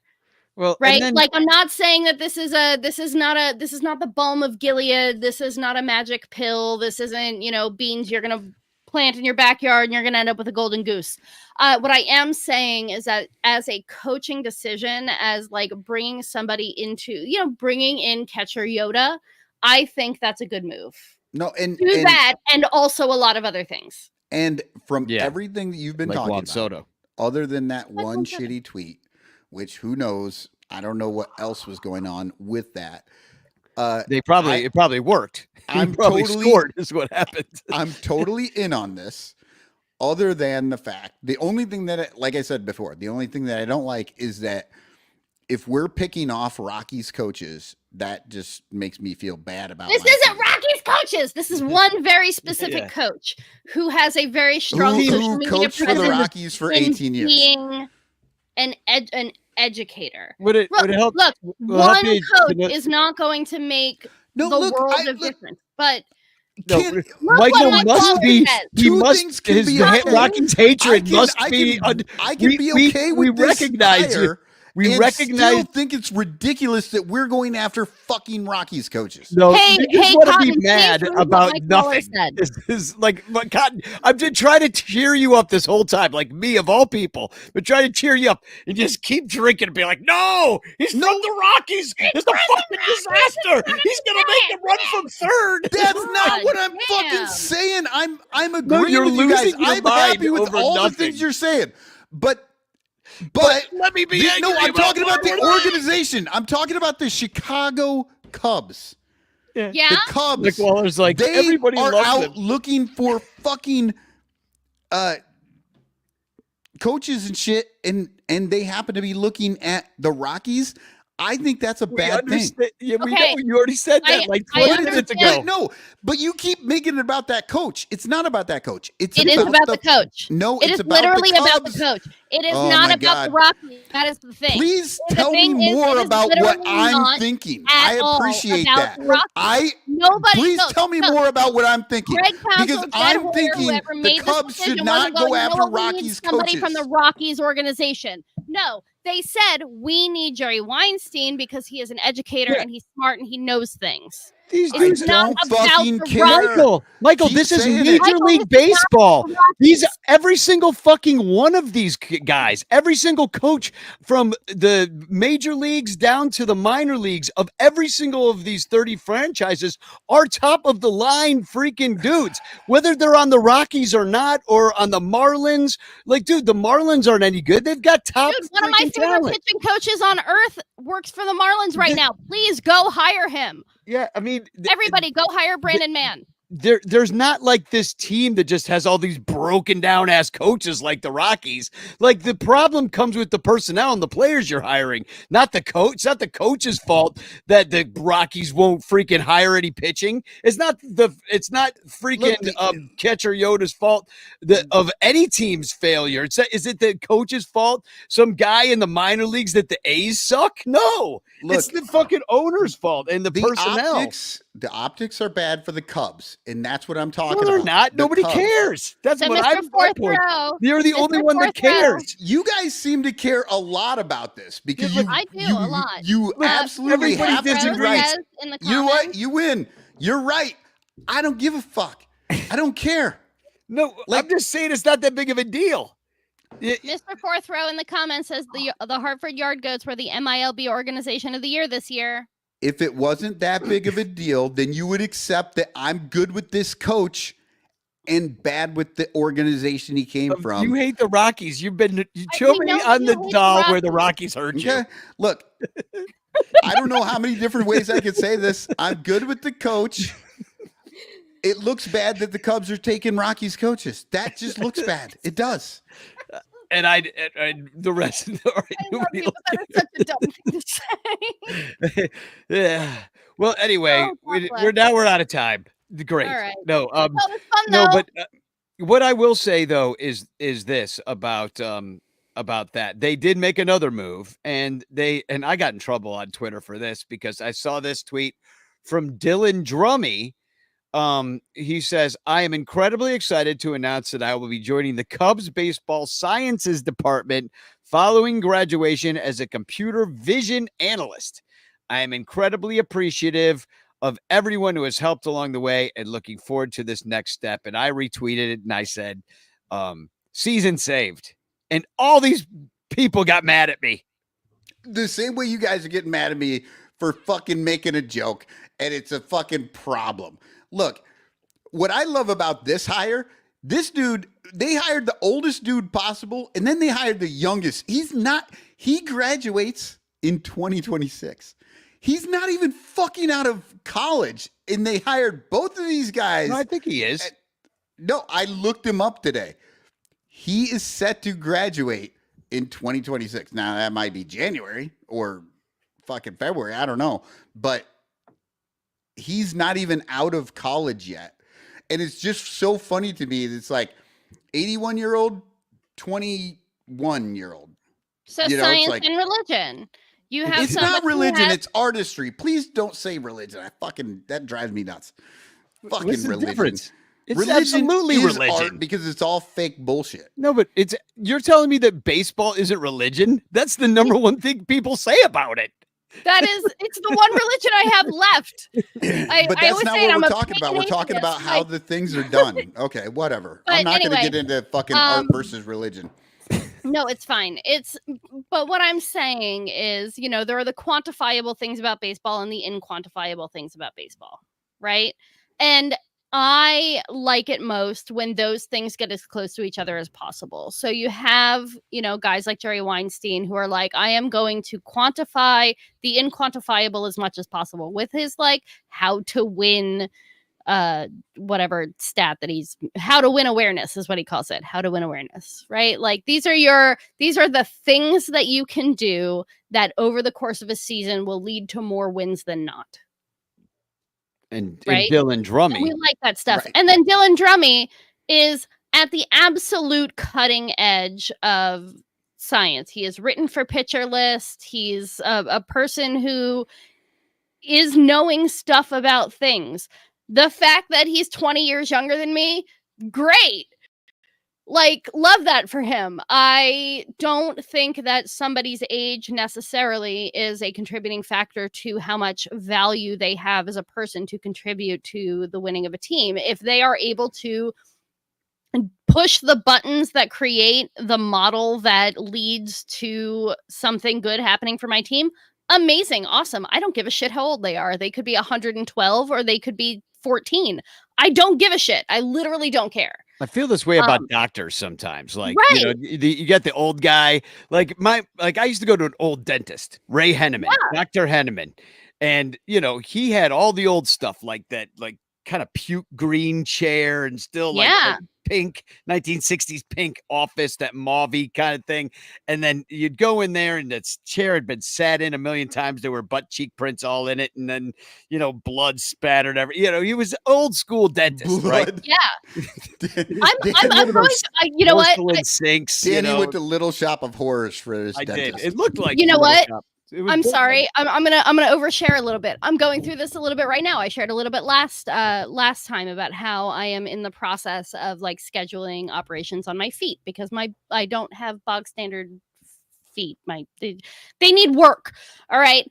And so there is a doctor who has done the procedure that I need approximately 87 billion times, and they're 100 years old, and they probably should have retired 10 years ago. Or there is the guy who has maybe done this 5 times. And he's like, so what are your goals? And I'm like aspirations, if you could wave a magic wand and make everything all better, what would you do with it? And I'm like, I would count being able to play catcher on a beer league softball team an absolute win. That is something I physically cannot do right now. And he's like, would you settle for shortstop? And I'm like, I'm going to hire this guy to do it. And he said shortstop? Yes, because it's just because of the angle of like the way that my feet don't bend the right way and the things that are going to have to be done in order to make my feet work. And also he doesn't know what a shortstop does. No, he's like setting realistic expectations, knowing that I would have to be, in this crouch position or whatever for a really long period of time. He's like, what if you could just like stand up and run around instead of like crouching for 2 hours? Like, he's like, if I couldn't get you to where you need to be, this is a realistic expectation. He's actually a sports medicine podiatrist. So who are you going to go with? Are He's you going to very go with young, and I'm like, I'm questioning. I'm like, do I want the guy who's done this so many times that I'm not even special to him, or the dude who's going to hang his hat on doing my thing the right way and tell everybody about it for the next 20 years? Yeah, is there some guy in the middle maybe? Exactly. But like, I don't, I Yeah, probably is there some guy that can get you to first base? Yeah, that's because really all first I'm makes asking. sense to I me. just want to not be in pain. But like, and that's going to the catcher. Like, I don't need a million anythings. I just want to not be in pain anymore. yeah. Who's gonna get me there? Well, probably not Weinstein or Dylan Drummey, but maybe one of your guys will do it. I mean, who will put us out of our baseball pain? I'm not sure. Exactly. Yeah. That's That was I was trying to like Yeah. take it in Well, that direction. and just we're gonna do some Cubs grades. We're finally, after 12 years, gonna do Cubs grades today. But first, I wanted to kind of go through the, who we might be grading before we grade them. By the way, other shows, they're doing because I did not know this. I talked to Cody the other day from CHGO. They are doing an entire grading episode on every single player. So now that's the new bar that we've got to hit. Well, you know what, Danny? Here's the thing. I know that you just promised them Cubs grades, and I know that we're ready for it. We actually, for the first time ever, all written actually right sat here. down and we did it. Yeah. Look, but this is what I'm going to say. We can't do it anymore. We need to do it like Chuggo. So scrap this one. And go Next back. week, we're coming back. We're going to go 1 through 9, and then we'll do the relief pitchers, right? So that should get us all the way to spring training. So starting next week, First we're Cubs doing grade, yeah. pitching. Because they're number 1, Yeah, right? We'll start with Alzolai. We'll go alphabetically. Yep. So each pitcher we're going to do a grade for, and then we'll go to the catchers, and then and we had them all for you tonight, but we can't do that anymore because maybe now Yancey- we have to do every player. Is Yency Almonte first? We'll have to check that out. Either way, I wanted to take a look at what the Cubs are kind of looking at just coming up. Just real quick. This is kind of dry. I apologize for the dryness, but right now they had the estimates for some of the payroll for next year, including what people are expected to get in arbitration. They're usually pretty right about that. But here's who the Cubs are definitely paying something to next year. Well, Cody Bellinger's got a player option that'll be $27 million. Dansby's definitely on the team. He's not a free agent until 2030. Hap, I forgot he's got 2 more years. I thought it was just 1 more year. 2 more years. Suzuki's on. These are all no trade clause situations for 2 more years. Then, so you really Tyone's 2 more years. So you're really looking at this. Imanaga has a player option after next year. Horner's 2 more years before a free agent. Then you got Drew Smiley has a mutual option. I thought that we might be done with him, but it looks like he might be back for reasons. And then David Bodie, just even though they gave him his, they got to pay him, regardless. Didn't they just release him or something? No. He was he was DFA'd. He was assigned to the minors, and then they sent him to the Arizona complex to just kind of like be big brother. But he's got a club option for the next 2 years, so they don't have to pay him after this year. Oh, they don't. All right, so this is it for him. I really like the Drew Smiley. I like when they do the mutual options because that means that they both need to agree, right? Yeah, which makes me feel like that's just them. It's like we both need to agree. Promising, like a promise Rest ring. in peace, by the way. Yeah, exactly, Danny. It's a promise ring. So what's interesting to me about this quote unquote core situation is it is a 2-year core and it outlasts Jed by 1 year. So it's almost like reminds me of like Donald Trump's tax cuts. It's just like, oh, I'm going to screw the next guy with these. Yep. So, and then here's your arbitration numbers, and I would imagine some of these are going to be non-tendered. I'll go in order of when they're going to be free agents. Yency Almonte, I mean, who knows? Like, he was hurt. Christian Betancourt, I mean, backup catcher. He did okay. He's old. Wait, we still have him 33. for another year? Yeah. Well, he's arbitration eligible. So if you want him, you can he's arbitration Or you eligible. could non-tender him and not pay him. not pay Okay, him. But okay. he's scheduled to get $2.5 million, and this is in order of what they'd make too. Tachman, he's still in his third year of arbitration, so he's Pay still got. Kaufman. Yeah, you'd think you would. He's a He's 34-year-old cheap, fourth. relatively. So Totally. do And it. off the bench. Here's what I love about Tachman. It's hard to come off the bench. He knows how to do it. Yeah. He can just come into the game and be good. He can give you a good late inning at bat. He can And looks good doing it. So, yeah. it's $3 million. Fucking pay the guy.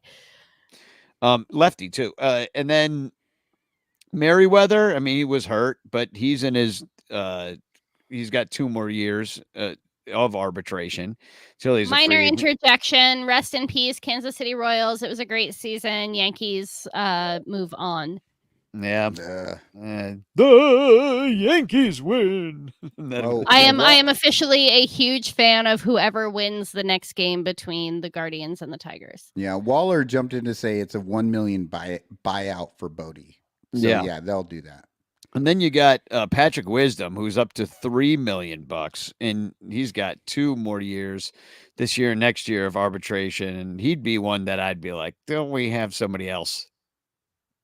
Personally. And then Adbert Alzolay, I don't know what the injury situation is, but he's in that same contract year as Wisdom. So is Trey Wingenter? Is anybody impressed by this guy? I certainly wasn't. He was there at the end of the year. Then you got no, but 1.4, is that what he is? 1.4. Yeah, I mean, I guess he's 30. But the thing is, like, with pitching more than anything else, I mean, you just need to have more and more depth, right? Yeah, I mean, I don't know who else is going to be. There's good depth and there's bad depth. Adbert is having Tommy John surgery, so he's probably going to miss most, if not all, of next year. So what might I'm just happen? saying at 1.4, you can get rid of him anytime you'd like. So are you going to non-tender him, or are you going to, give him his? I don't have any strong feeling. Yeah, I don't have any strong feelings about Wingenter at all. I feel like Adbert, there's a situation where they're like, what if we sign you for like 3 years for less money than you would get in arbitration? And he might just take that because he's going to miss a whole year anyway. Yeah. He's been a Cub his whole career. Yeah. And so I can see there being like a renegotiation of an Adbert Alzolay contract that doesn't end in him not being a Cub anymore. And then I would agree with you on that. And if it wasn't this front office, you know what I mean? Like I struggle with the front office wanting that, I would be very disappointed in our front office if they didn't continue to take care of Adbert through his Tommy John surgery. Yeah. That would be just a fucking horrible look. Oh, no. I think what I was saying was like you were talking about like renegotiating the contract and having a mirror. I just think that they'll just let him sit on it and they'll still pay him. I mean, they have to pay him something. I mean, they had him as their closer. They've been with him the whole time. They obviously believe in the arm. He got hurt. They might just stick with him at 2.3 and just keep it going. See, that's what I'm thinking. Is it just like they'll just run it through rather than. So Mike Waller says Fulmer signed a 2-year minor league deal with Boston to rehab his Tommy John. Could see something like that with Albert, and that's really what I'm thinking. Yeah, maybe they don't want to pay $2.5 million for him, but maybe they get him on league minimum for a couple of years before bringing him back to like real money. Yeah. Right. Okay. And then Nate Pearson, I kind of like what I saw about it out of him. Big guy, throws hard, a little younger than your Trey Wingenter by 2 years. And then Isaac Paredes, I mean, he's scheduled to make 6.9 million, 69, Nice. 69. That is the most reluctant nice I will say all night. Yeah. It seems like a lot for him, but he's the Bring young. nicest- Christopher back. I miss him, and now he doesn't even have a roof on the stadium we sent him to. The nicest part about it Yeah. is that the Rays are paying Christopher Morel $750,000 or whatever the fuck. Yeah, he was probably just coming up on arbitration. He might be this year at arbitration. I'm not sure. But And it wouldn't then- be 6.9, that's for sure. And then Justin Steele at 6.4. Obviously, it's a steal. Jimmy Herget, I don't even know who the hell that is. Colton Brewer, I guess he was fine. Do you for think 800 Justin Steele fights that arbitration though? He should get higher, honestly. Yeah, I think he should get higher, and it would be amazing if he didn't. They should just negotiate with him for like 8 or something. I think that would be reasonable. I mean, he's 30. I think you could sign him really through. See, he's not a free agent. I mean, they got him for a while till 2020, till through 2027. Right, but They I would should just give him like they should 10 just million a year extend it. until he's fucking 34 and just move on because that you would be know, the smart thing to do, but Yeah. they won't because it's Jed Hoyer. exactly. And then you've got Colton Brewer. I and then could see Colton Brewer not being a Cup next year. Yeah, he's- Very easily. Yeah, exactly. Well, and the margins though, he's just making league minimum even in I arbitration. barely saw Colton Brewer be a Cub this year. Exactly. Keegan Thompson scheduled to make $1 million. I mean, he had a good year. He got hurt. He had a bad year. Kind of lost it. Came back. Looked okay out of the pen. I don't know. $1 million. $1 million sure. is a rounding error. Go ahead and give it to him. Who gives a Yeah. shit? I don't care. Yeah. But he might be effective out of the pen. And he used to start games too, so he can give you some innings maybe. And then here's the guys that just they're not even into arbitration yet, and that is Assad, Wisniewski, Amaya, Miller, Brown, Ben Brown, not three finger, and then Michael Bush, Jordan Wicks, PCA, and then Porter Hodge, who is, I guess, our new closer.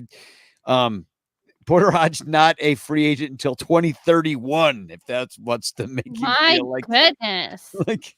So he could be the God, he's a closer. baby. Yeah.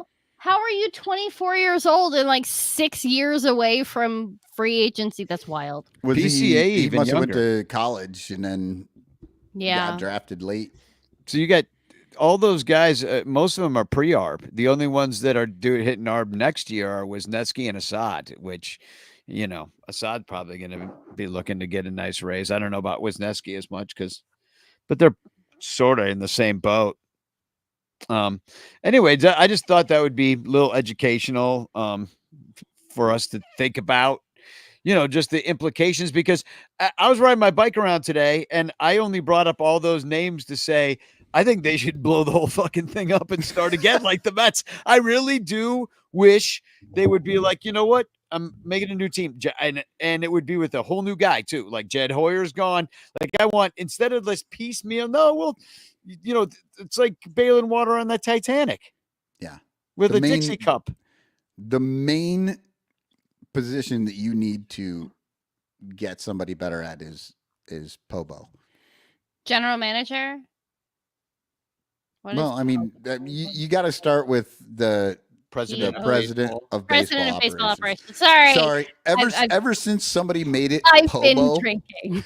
I never heard it of Pobo.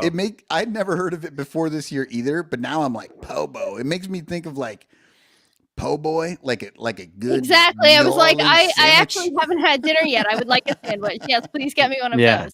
Yeah, we should wrap this up and eat. A Jed Hoyer Pobo is white bread, American cheese, nothing else on it. Yeah, pretty much. Because Maybe, lettuce costs extra. yeah, exactly. No less than tomato. That's 50 cents. Yeah, yeah, I don't even know where I was going to go with this. No idea. No, Hey, I'm- fire Jed Hoyer. You're now Also thinking fucking about I know. that white bread and American cheese sandwich, and you're just like, ooh. I know what Oh I was. man, do I get a tomato soup with that? No, you don't actually. That costs extra. That costs Also. extra. It's That'll put you $4 over the more. luxury tax. Yeah. Oh no, we're over the luxury tax anyway with Oh, the that's right. croutons We that were he door paid for. dashing our American cheese grilled cheese sandwiches, so we are over the luxury tax. Isaac Paredes put us over the fucking luxury tax. Yeah, and next year will be with his Isaac Paredes raise is going to be definitely over the tax That's gonna he's cost gonna- us like 2 miles Mastrobonis. It's going to cost us like 4 Christopher Morels. Why Yeah. isn't where is Miles Mastroboni in all this? By the way, And here Christopher Morel's gonna be playing in freaking Manitoba or something because the Oh, right. The Rays are going to go to fucking Canada because they don't, they don't have have a a stadium. stadium anymore until St. Pete buys them a new one. You gotta I go want to back say in the That In the also di- nobody will get to because it takes 6 bridges to get there. yeah, I think Waller in the Discord was like, Oakland's got a free stadium they could use. Yeah. Hey! Oh man, the way I would get on a train to go see Christopher Morel play in Oakland. Hey, Rays, call me. Like, work this That'd be out. some fucked I up don't know. Do something. American League East travel, though, wouldn't it? So About as many Rays fans would go to Oakland as actually go to Tropicana Field. They might so we're get good. more. yeah, exactly. Oakland fans would show up just to piss off the Oakland owner in Sacramento with his 27 people watching. Oh, the they game. packed the place. Yeah, they'd have to move there. Lifelong, extremely devoted Rays fans here in Oakland. They'd act the part. It's just, you ever hear that This American Life, where this like group of people decided to do this elaborate prank on a band, and they all learned like this touring band songs. Like they were playing at this downtown New York club on like a Sunday night. They were touring. Nobody knew them in the town. They thought nobody was going to be at the gig. And instead, like 50 people who knew all their songs and like had bought their shirts and shit showed up and sang all the songs and stuff like that. And the I band love was like, that.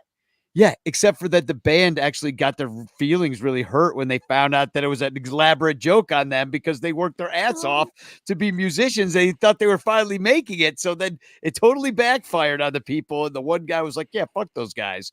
Play a joke with us. Of Primus. That's like the opposite of Primus, where if you go to a Primus concert, like it became like an elaborate joke among Primus fans to be like, you suck. And now like the Primus sucks is now the bumper sticker. Yeah. Exactly. You got to lean into that sort of thing. I don't think the band guy, I would have thought it was hilarious. Somebody played that joke on me, especially because I would have gotten part of that cover charge with 50 people coming to my show. I'd be like, hey, sweet gas money. But Dude, then 50 people bought my t-shirt. That's like $500. but you are the butt of that joke. But in this day and age, you could turn that into like a TikTok. Oh, I'd be the all hot this shit. girl. And then you could get people to do that at all You your get shows. 500 t-shirts sold. Exactly.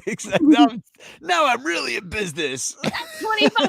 I made $8 grand I last can year. afford the studio. Yeah, exactly. We used to be a rock band, and now we're just court jesters. Yeah, pretty much. Well, what's the difference? Just, I need to change the subject to something kind of serious for just a moment, and then we'll go back to being stupid. But Bill Sugas' brother, Eddie, he had some trouble with this hurricane, and I saw him posting online that they started a GoFundMe for it. So I looked at what was there at the GoFundMe, and I saw that some of you guys had already donated. And, I think that's really sweet. So I'm just going to share this along. If you go to Bill's Facebook page, you'll find the link to it. I'm sure a lot of you guys that listen to the show know him. So anything like this, do you ever have? Cotton, there's your name right there. You donated. Oh, yeah. I mean, I was just impressed that Bill had a cousin Eddie. And so I was like, we'll do that. I got to do that. So they're trying to raise money. There's got pictures of, just kind of a bunch of junk in their front yard because I guess they had quite a few losses. So, I just thought that was cousin Eddie's house. At first I was like, yeah, I don't know. I've lived in places that look like that. Oh, that's the disaster. Oh, I see. Right. Oh, there's no walls around There's no that. walls, I That's see. the problem. And I also talked to Corey Finneran, and Cooper was told about his mitt that he's getting from everybody. Thanks to everybody that donated to that. If you don't remember, Cooper's the kid that had meningitis, ended up in the hospital. He's recuperating quite well. He still hasn't gone back to school, but Corey told him about the mitt, and he's going to sit with them, and they're going to decide everything about what they're going to buy. And so we'll hear more about it later, but they haven't done that yet. They're going to really work on that decision and get it going on. But it's a great thing that we all did. He is floored. He couldn't believe that people would do that for him. You know, I don't know if at some point Corey's going to make him write a thank you to us or something. Has But he met us? Because we are definitely the kind of people who would do that. Right? Yes, We're definitely He's the what? kind of people who would do that. I What? said, has he met us? Because we are definitely the kind of people who would do that. he was at Ranterfest. Yeah. Let's If he go. doesn't write thank you cards to each and every one of us, we will never donate to another meningitis scatter again, that he yeah. has in Yes, his we life. will. We're big old softies over here. We'll donate to anything. Let us So- know. So We love how about those. Uncle Mike's ticket? Let's just see what happens there, and Yes, maybe we'll I get wanna something going say on I for would that. like to go see the Mets so bad. I wish I could be like, hey, send IFG's dad to go see the Mets win a World Series for the first time since IFG was literally freaking born. And Well, now we you could can't do just that. So share. send Mike instead. Yeah, we should just share his Venmo out, and then people could just send him money. He'll Do buy his own that. damn ticket and stuff because he knows what he wants. And then Yes. Cubstradamus did. He keeps sending me videos. I told him he doesn't have to, because the season's over, but he refuses to listen to me. Danny keeps pleading with him. Please not stop to do sending this. videos. So, I am not a fan of Cubstradamus, by the way. he's getting worse too. My least favorite fortune teller on this green earth. I know. Absolutely. He's All got of a us hate him. he's I got a don't know how we got saddled with this douchebag. Like, he's the worst. court order. The Phillies have their ticket home. The off-season for Harper and Bohm. So goodbye to Schwarber, but hello to a wall at the border, so these darn Eagles stop taking our jobs. Andrew Jackson, 1824. That didn't rhyme, first of all. So, and Andrew Jackson. Andrew Jackson's like literally possibly the worst president we've ever had. Like, as bad as we think the ones that we know of, he was like the Trail of Tears president. Like, he was that fucking guy. Like, he's a Fuck that guy. horrible human. Fuck Andrew And, Jackson. Andrew Jackson and also Cubstradamus and his purple-haired little piece of shit face. I hate that guy. I don't even know he doesn't even know what century it is. So, like, you know, I could kind of start feeling bad for him at that point just because he's so delusional. But the one Wrigleyville Bum has the right thing. Joey wants Malort Man to predict things. And honestly, if taking a few shots of Malort and making a prediction would work, I will be the new Cubstradamus. Well, how about we just buy you a Malort Man costume? We'll get a cease and desist from and a restraining order against Cubstradamus. There we go. And so, and if Joey also, if he wants to buy the Malort costume, you know, he's more than welcome to be Malort Man. And you can do it at Cubs caroling this year because I hereby volunteer. If Wrigleyville Bum wants to be Malort Man, I will do his tarot card readings for him and help him come up with his predictions. Oh, nice. There you go. King of Swords. I don't know what that means. Knave of Hearts. Is that a thing? Wood Not of really, bats. but it's okay. We could do runes. Maybe it would be easier. I don't know. Divination is fun. I I that's can right. find water with a V stick. Ooh, that's fun. Hey, water witching is an important. You're not supposed to take that anywhere seriously. You were like, oh. Do we want to do this Cubsler? Yes. Like the giveaway? I've been good at those lately. No. We're giving Oh. away the grand prize. Are these? If- Wait, these are too many Oh, names. I didn't win any of them. Well, fine. You can give a prize to somebody who isn't me. That's okay too. What's Can- with all these names, though? There's- It's the grand prize. It's all the people this who is- have won Cubslers. It's everyone who's had the correct answer over the year. Oh, Wait, all so of that these people include were me? right. I thought only win? the winners were going to be entered. No. Anybody who gave us the correct answer Oh, there's gets a lot into of the grand people. prize, Oh which my means God. IFG, you're in there like 3 or 4 times. Holy cow! Yes, we have to do this. I like prizes. Okay, well, I've got it. What is the prize? What do they win? I've I got don't even know. I've Are got we winning Cristalato socks? I've you know what? I'll throw some Salato socks in there. I've got Look at all these 3 names. books. I've got 3 books about Wrigley and the Cubs. I've got Ooh. 3 bobbleheads. I've got 2 old, one from 1946. It's like an old program. So 1946 was the last year until 2017 that the Cubs were National League champions. Also, the Um, last time Tampa got hit by a hurricane. Yeah. Sorry. There's a 1989 scorecard in there. There is a sheet of Ryan Sandberg baseball cards, like it's like 9 of Yeah. them or whatever. It's all in one sheet. Like uncut. Yeah, I mean, not Ryan Sandberg. I mean, I don't know about what religion he is, but there's a Louisville Somebody Slugger go to Club muse- 400 next time and ask him. museum bat. Oh, there's a giveaway City Connect jersey. One of the jerseys they gave away at Wrigley Field. holy shit, this got is one of quite those. the prize. Now I really Look, want to win. I posted it out there. Like I've been letting people know. Like it's a big prize. It's a big box. It's gonna cost me. It's gonna cost me like $30-$40 just to To send this it, thing. yeah, it is. It's a good prize, but this This was is tough. Now I'm throughout glad the I year. kept sending those messages in our little side group chat. Like, hey, Yeah. I think I know who this is. well. Look at all these names. I'll just scroll up and down. I mean, this Oh, is a look shit ton of people. Well, and here's the thing: each time you had the correct answer, your name's in there. So if you did like 10 correct answers, You your got name's more in there chances. 10 times. Yeah, you have more chances. Oh man, Corey Furlong has got a really good chance here. Yeah. He's in here a lot. Scott I Sowers, see Furlong. Scott Sowers, Chris Salato, Salato. Artie Yeah, Boucher, well, any chance? Yeah, let's this see, is a lot. Mike Wallers. Doug Gross had a lot of right answers. Yeah. All right, Pincus. A lot did of we people say in there. Kennedy? Actually, maybe not a lot of people, but a lot of people in there multiple times. Yeah. Well, let's give it a spin and see who the big champ is. You got looking at I'm that? so excited. I know. There is one weird.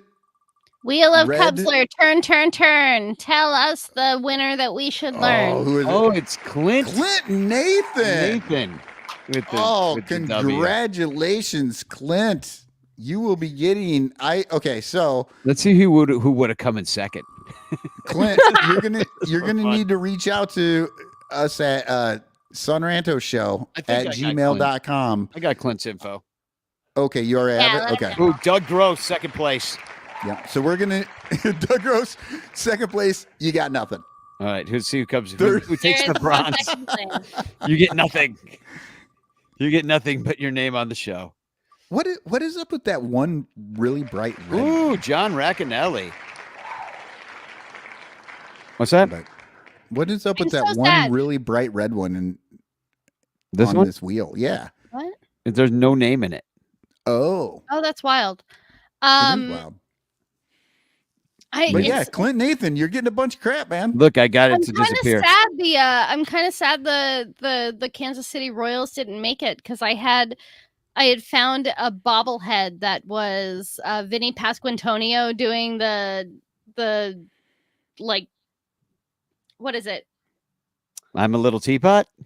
No. It's sorry. You surfing? It's Vinny Pasquantonio and somebody else on the Royals because I don't know who the Royals are. Let's be honest. I very often forget that they even exist. It's a baseball team. But it's Vinny Pasquantino and somebody else. So it's Pasquatch, somebody else doing the like the Dirty Dancing leap and and he's holding them up in the air. So it's like a 2 people bobblehead. I found it at a thrift store, and I was like, I am gonna hold on to that. And if they had gone like super far into the playoffs, I was like, we're gonna like do a thing with this. So I have it sitting over here in my pile of nonsense. And now I don't have anything to do with it. Maybe next year. Wait until next year. Maybe next year, Pasquatch will win us a World Series or something. I don't know. Stupid Yankees. I'm sad. So, quick hashtag chance in the chat. If you're nasty, you can win a Frank Chance postcard sent to you by me with message of love and doom. But I got a couple shows coming up. Just real quick, over at Chopin Theater, I got Golden Girls Meet Scooby Doo. That opens on Sunday. And wait. I need to know everything about this. Yeah, it's Golden Girls. It's all drag too. Did I mention that? Wait, no. Yeah, so, please tell me everything. Who is Blanche? Well, you won't actually know. I'm not at all involved. I can't even go. But like Blanche, the actor's name is Grant. Blanche is my favorite character in the Golden Girls, and Velma is my favorite character in Scooby Doo. So I'm very invested into who these people are and what these characters do in the show. Velma is a raging lesbian with in this version. It's very raunchy. Velma's this tracks. Keep going. Daphne and Velma they scissor, and all right. You don't get to see it, but like we know it's talk implied about it. Shaggy hooks up with what's her name? Nancy Drew, who's in it from the mystery novels. Oh my God, I literally read every one of those books in middle school. I need to go to Chicago. This is so up my alley. It's so raunchy, and anyway, it's a lot of fun. It's like good drag queen humor. It's just this mashup of a cartoon and an old show, and it's written by David Serta at Hell in the Handbag Productions. It's at Chopin Theater, plays like through Halloween, I think. And anyway, it's a lot of fun. And then I'm doing this really weird ass show too that opens next week at Trapdoor. Weirder than drag Scooby Doo, cross drag Nancy Drew, cross drag Golden Girls. It's pretty awesome when he can say weirder than that. Bristles, reeds, dead branches. This tree will not grow over me. Fish corpses glisten in the mud, cookie boxes, shit piles, tattered menstrual pads, the blood of the woman of Colchis. This is Medea material. Hold on, that was Danny. Did you just read the first line of the play? That's the final poem of the season. That's the Cubs. That was the Cubs playing the Reds. I wrote that about them. It's really weird. I'm gonna have to rewrite the whole thing drowning in menstrual blood and whatnot. Yeah, it is the Reds. But no, that is that's the opening line of that show. show. For about 25% of the year. So it's a weird one. That's a weird one. There's dudes wearing sheep's heads in that one. It's wild. It's really crazy. They're all wearing tuxes and wedding dresses. It's nuts, but it's a lot of fun. Anyway, I mean, I have fun with that kind of shit because it's just so weird. You look around and everybody's like, "What the fuck's going on?" I feel creeped out. I'm like, "Yeah, baby, let's go." And then let's see. What else? Andrew Jackson. No, we already did that. Okay. So TFCs. And then that's it. Yes, I have one. Do you want me to go? Sure. Or do you want to go? Okay, my TFC comes from the Twins. The big announcement that the Twins ownership is looking into selling their team. And out there on Reddit, there was this thread. This Pirates fan says, "Now do nutting." and a Twins fan says, "We can try nutting. Not sure how it'll help." And a Blue Jays fan says, Twins fans are already nutting from this news. Amazing. And then finally, a Minnesota Twins fan ends it with me this evening.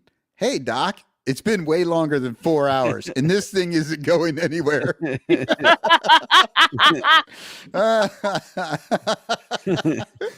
So, yeah, the Twins Anyway. are selling, and somehow we got lots of nuttings.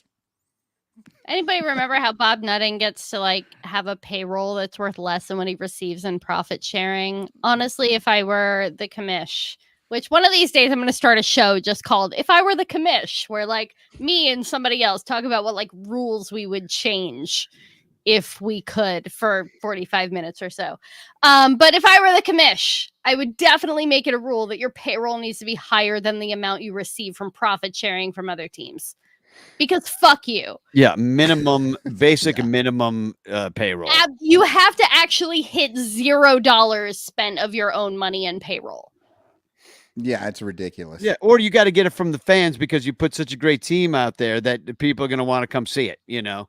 And there are enough players to go around, or you would think there would be. At any that is another nutting comment. No. But that dude, that Josh Kuznick or whatever his name that called us the glorified pirates. He had another video about he goes, any single one of these major league teams could spend all this money. And the Royals just proved it by giving all that money to Bobby Witt Jr., $300 million. Like if the Royals can do it, and the Royals have had a bigger contract than the Cubs have ever given out. It's almost double. Yeah, if you like adjust for inflation, still Jason Hayward is the highest paid member of the Chicago Cubs ever of all time. Period. Yeah, and then Dansby Swanson is actually making less money than Jason Hayward did. Good, because he's freaking just as terrible. No, I'm kidding. That's what like people are like. Oh, did we just replace the Jason Hayward contract with the Dansby Swanson contract? And maybe I don't know. Hopefully Dansby Swanson is better. He's at least defensive. Like, different. Yeah. I don't know. He's fine. If we can get end of the year Dansby Swanson next year, all year, then I think we'll be happy. But I'll tell you right now, Jason Hayward, much better body. That man was stacked. He was amazing looking without a shirt. And I'm thinking Dansby can't hold a candle to him. If I have to be honest, I have never seen Dansby Swanson without a shirt. So I am going to need a side-by-side comparison as soon as possible so I can judge on just an objective level. And it would help if they would kiss. Would they please kiss? It would help. It would help. Just for evaluation purpose. My TFC, because TFC is these flexing cubes, my one flex is that I was at a sold-out game at Tropicana Field. You can't see it right here because they announced kind of late that they were selling tickets. They were trying to sell tickets because all of the money would be going to people who had suffered from the mass shooting in Orlando earlier that week. Pulse shooting. Yeah, the Pulse nightclub shooting. I had a couple of friends who were kind of regulars there. It was a really, really scary, scary time. So when I heard on the radio that the Rays were selling tickets kind of at a flat rate to get as many people in, the 50-50 went to the nightclub victims, as well as some of the, I believe the concession sales went there as well. They ended up raising over $250,000 at that night that I knew of, plus some like private donations as well. First time I ever saw a rainbow flag on the floor at the Trop. Incredible stuff. Anyway, I was at a sold-out show at Tropicana Field, which I believe, if you do the math, is more rare than like seeing a triple play in person. Yeah, so that is my probably is triple play in the same game as a cycle. If you would have asked me just in general if the Trop had ever sold out, I would have said no, probably not. But now we know it happened at least once. So I've got this. This is Sylvie from Waddle and Sylvie here in Chicago. He wrote about what he was seeing with the playoffs. He says, in hindsight, Jed knew what he was doing, letting Schwarber walk for nothing. Who needs the modern day Mr. October when you never make the playoffs? You have to see it. Oh, for fuck's sake. What is this universe coming to when I agree with Sylvie? It absolutely makes sense. I mean, if joke, you though. don't plan to go to the playoffs, then you don't need the guy who's great in the playoffs. And I do have one more. And then that is this is Justin Steele out there. He tweeted this. Hey! Justin Steele tweeted this. He said, first loss in my home league to my 1-3 league mates. I guess this has to do with fantasy football or something. Due to him scramble adding Tank Bigsby and Tucker Kraft, followed by spilling coffee on my you-know-what this morning. Sometimes it's just not your weekend. Oh man, that would be like a 15-day IL stint, wouldn't it? Oh, not on the something Cubs. groin strain, something. Yeah. Can you imagine we miss like 3 Justin Steele starts down the stretch because he spilled coffee on his wag? Oh my God. I'd be so mad. That's like way worse than freaking, Jose Quintana and the freaking wine glass. And the Cubs weren't even in it, but like that kind of fucked up 2020. This is just going along with my general belief that it should be a club-wide rule for like most, if not all, baseball clubs that pitchers are not allowed to approach a kitchen at any point in their life. Like if you Yeah. are under contract, stay out of the fucking kitchen. Right. I don't They have want all to these hear about things- you washing dishes. I don't want to hear about you cooking dinner. You are paid enough. Hire somebody to do this shit for you. Hire somebody to make sure that your coffee is an appropriate temperature, that if you spill it on your crotch, it's not going to hurt something. Yeah, they make them sign these things that they can't like jump out of airplanes or ride motorcycles and all this shit. I totally agree No with washing you. Yeah. dishes. No Hire going somebody. in the kitchen. That Yeah, is no- in fact, that is going to be a benefit of your employment. If you are hired as a starting pitcher, we are going to issue you a kitchen maid. Somebody who is going to do your cooking and wash your dishes for you. Your wife will love it. Just say yes. We will build you a separate dining room so that you don't even have to go in there. Just don't. Just don't. Just wrap them in bubble wrap and make them walk around. By the way, I did find oven this mitts. picture. This is some of the stuff. This is not all, but I forgot these little pins. I got these pins. It's Mark Race and Sean Dunston from their induction. I've got there's a pack of cards as well. Like No Ronnie Woo Woo bobblehead. No yeah, Boog and you got JD. Ronnie Woo, Boog and JD, and Amos Otis. I got one of those Amos Otis. Where the hell did we get those? We got those at the Negro League Museum. Lisa Cram Oh. is reminding us all that Brandon Morrow injured himself taking his pants off, and I honestly Exactly. believe that they should have somebody paid to take their pants off for them. Didn't Sosa sneeze Issue and miss like 2 their weeks? fine lady wives a stipend or something, like anything that helps the season go further. Well, we've got designated hitters. We may as well have designated pants strippers. taker offers. Designated strippers. Strippers. The Yeah. DS.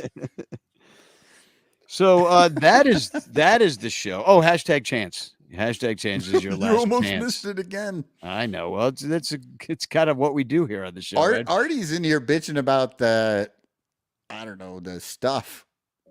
Why he doesn't like it? No, the stuff winner got sent to the minors like Madrigal. Oh, I don't remember the last time we've done it. here we go.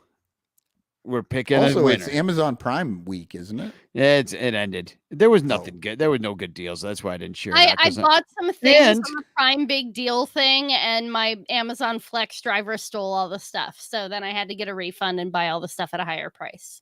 Oh, Ugh. yeah. They put that guy up. Hey, to that Lisa shit. Cram! Yeah, Lisa. Lisa is the winner. Congratulations. Congratulations, Lisa. So you're gonna get a postcard. And You it's are with the my winner, friends. Lisa. Congratulations.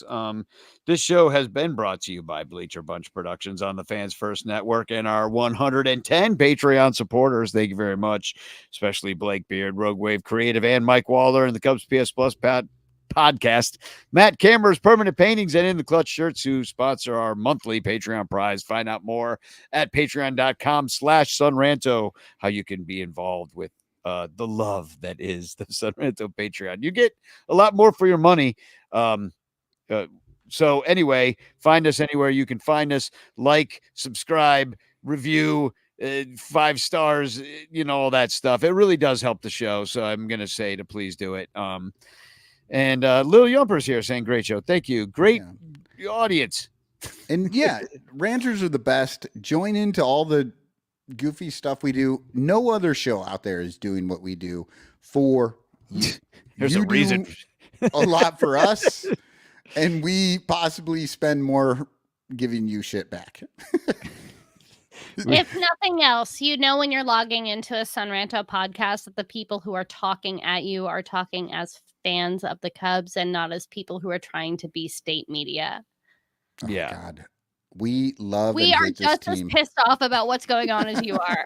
That's really what I'm trying to get at. But if We're state, so angry we'll fight with each other while agreeing and disagreeing at the exact same time. but if That state is my media, favorite thing about you, Cotton, is that we argue so much about things that we ultimately agree on. We totally It's agree delightful, honestly. and getting a screaming match over it. it's just easy to get Cotton mad. Is really what it comes down to. It's just easy to get him to turn purple these Tickling, days. you know how like when somebody tickles you and you get to laughing and you can't stop no matter what. That's what arguing with Cotton is like. Yeah, it's like, I do poke- feel like poke that the sometimes. bear. Thank you for bringing, because sometimes I'm like, they might just be fucking with me. Should I stop? Well, No, every I time can't I stop. Fuck you. every time I bring up the DH, I'm absolutely trying to get you to fucking lose your mind. So It works. I know. The DH. I know. It's God, the fucking DH, man. well, on that note, if anybody feels like going over, nobody came over last time, but just because it was so late, it's late tonight too. But I have a little bit of energy to hang out for a half hour. If anybody wants to come over and talk Cubs or whatever, I will go over the Discord right now. But in the meantime, I'll just say have a great night, everybody, in Spagog. I got 30 minutes for you over there as well. So cool. Spagong. Spagog. Hug watch, watching for hugs. All your favorite players getting traded from the Cubs. Hug watch, watching for hugs. All your favorite players getting traded from the Cubs. Hug watch. Hug watch. What do you got? Don't wanna give up nothing, but you wanna get a lot. Division contenders wanna take all of the players. Well, they're filling up the system with a bunch of teenagers. Hug, watching for hugs. All your favorite players getting traded from the Cubs. Hug, watching for hugs. All your favorite players getting traded from the Cubs. Watch. Let's hug.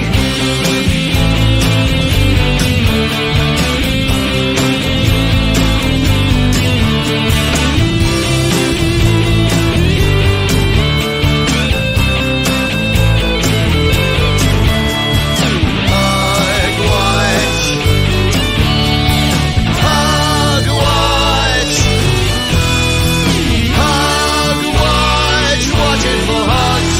All your favorite players getting traded from the Cubs. Hug watching for hugs.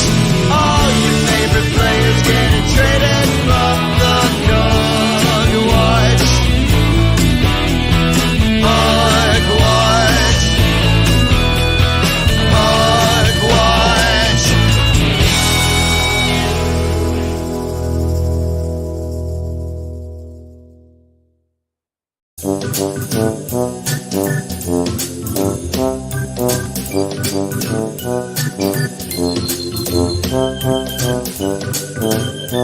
Thank you.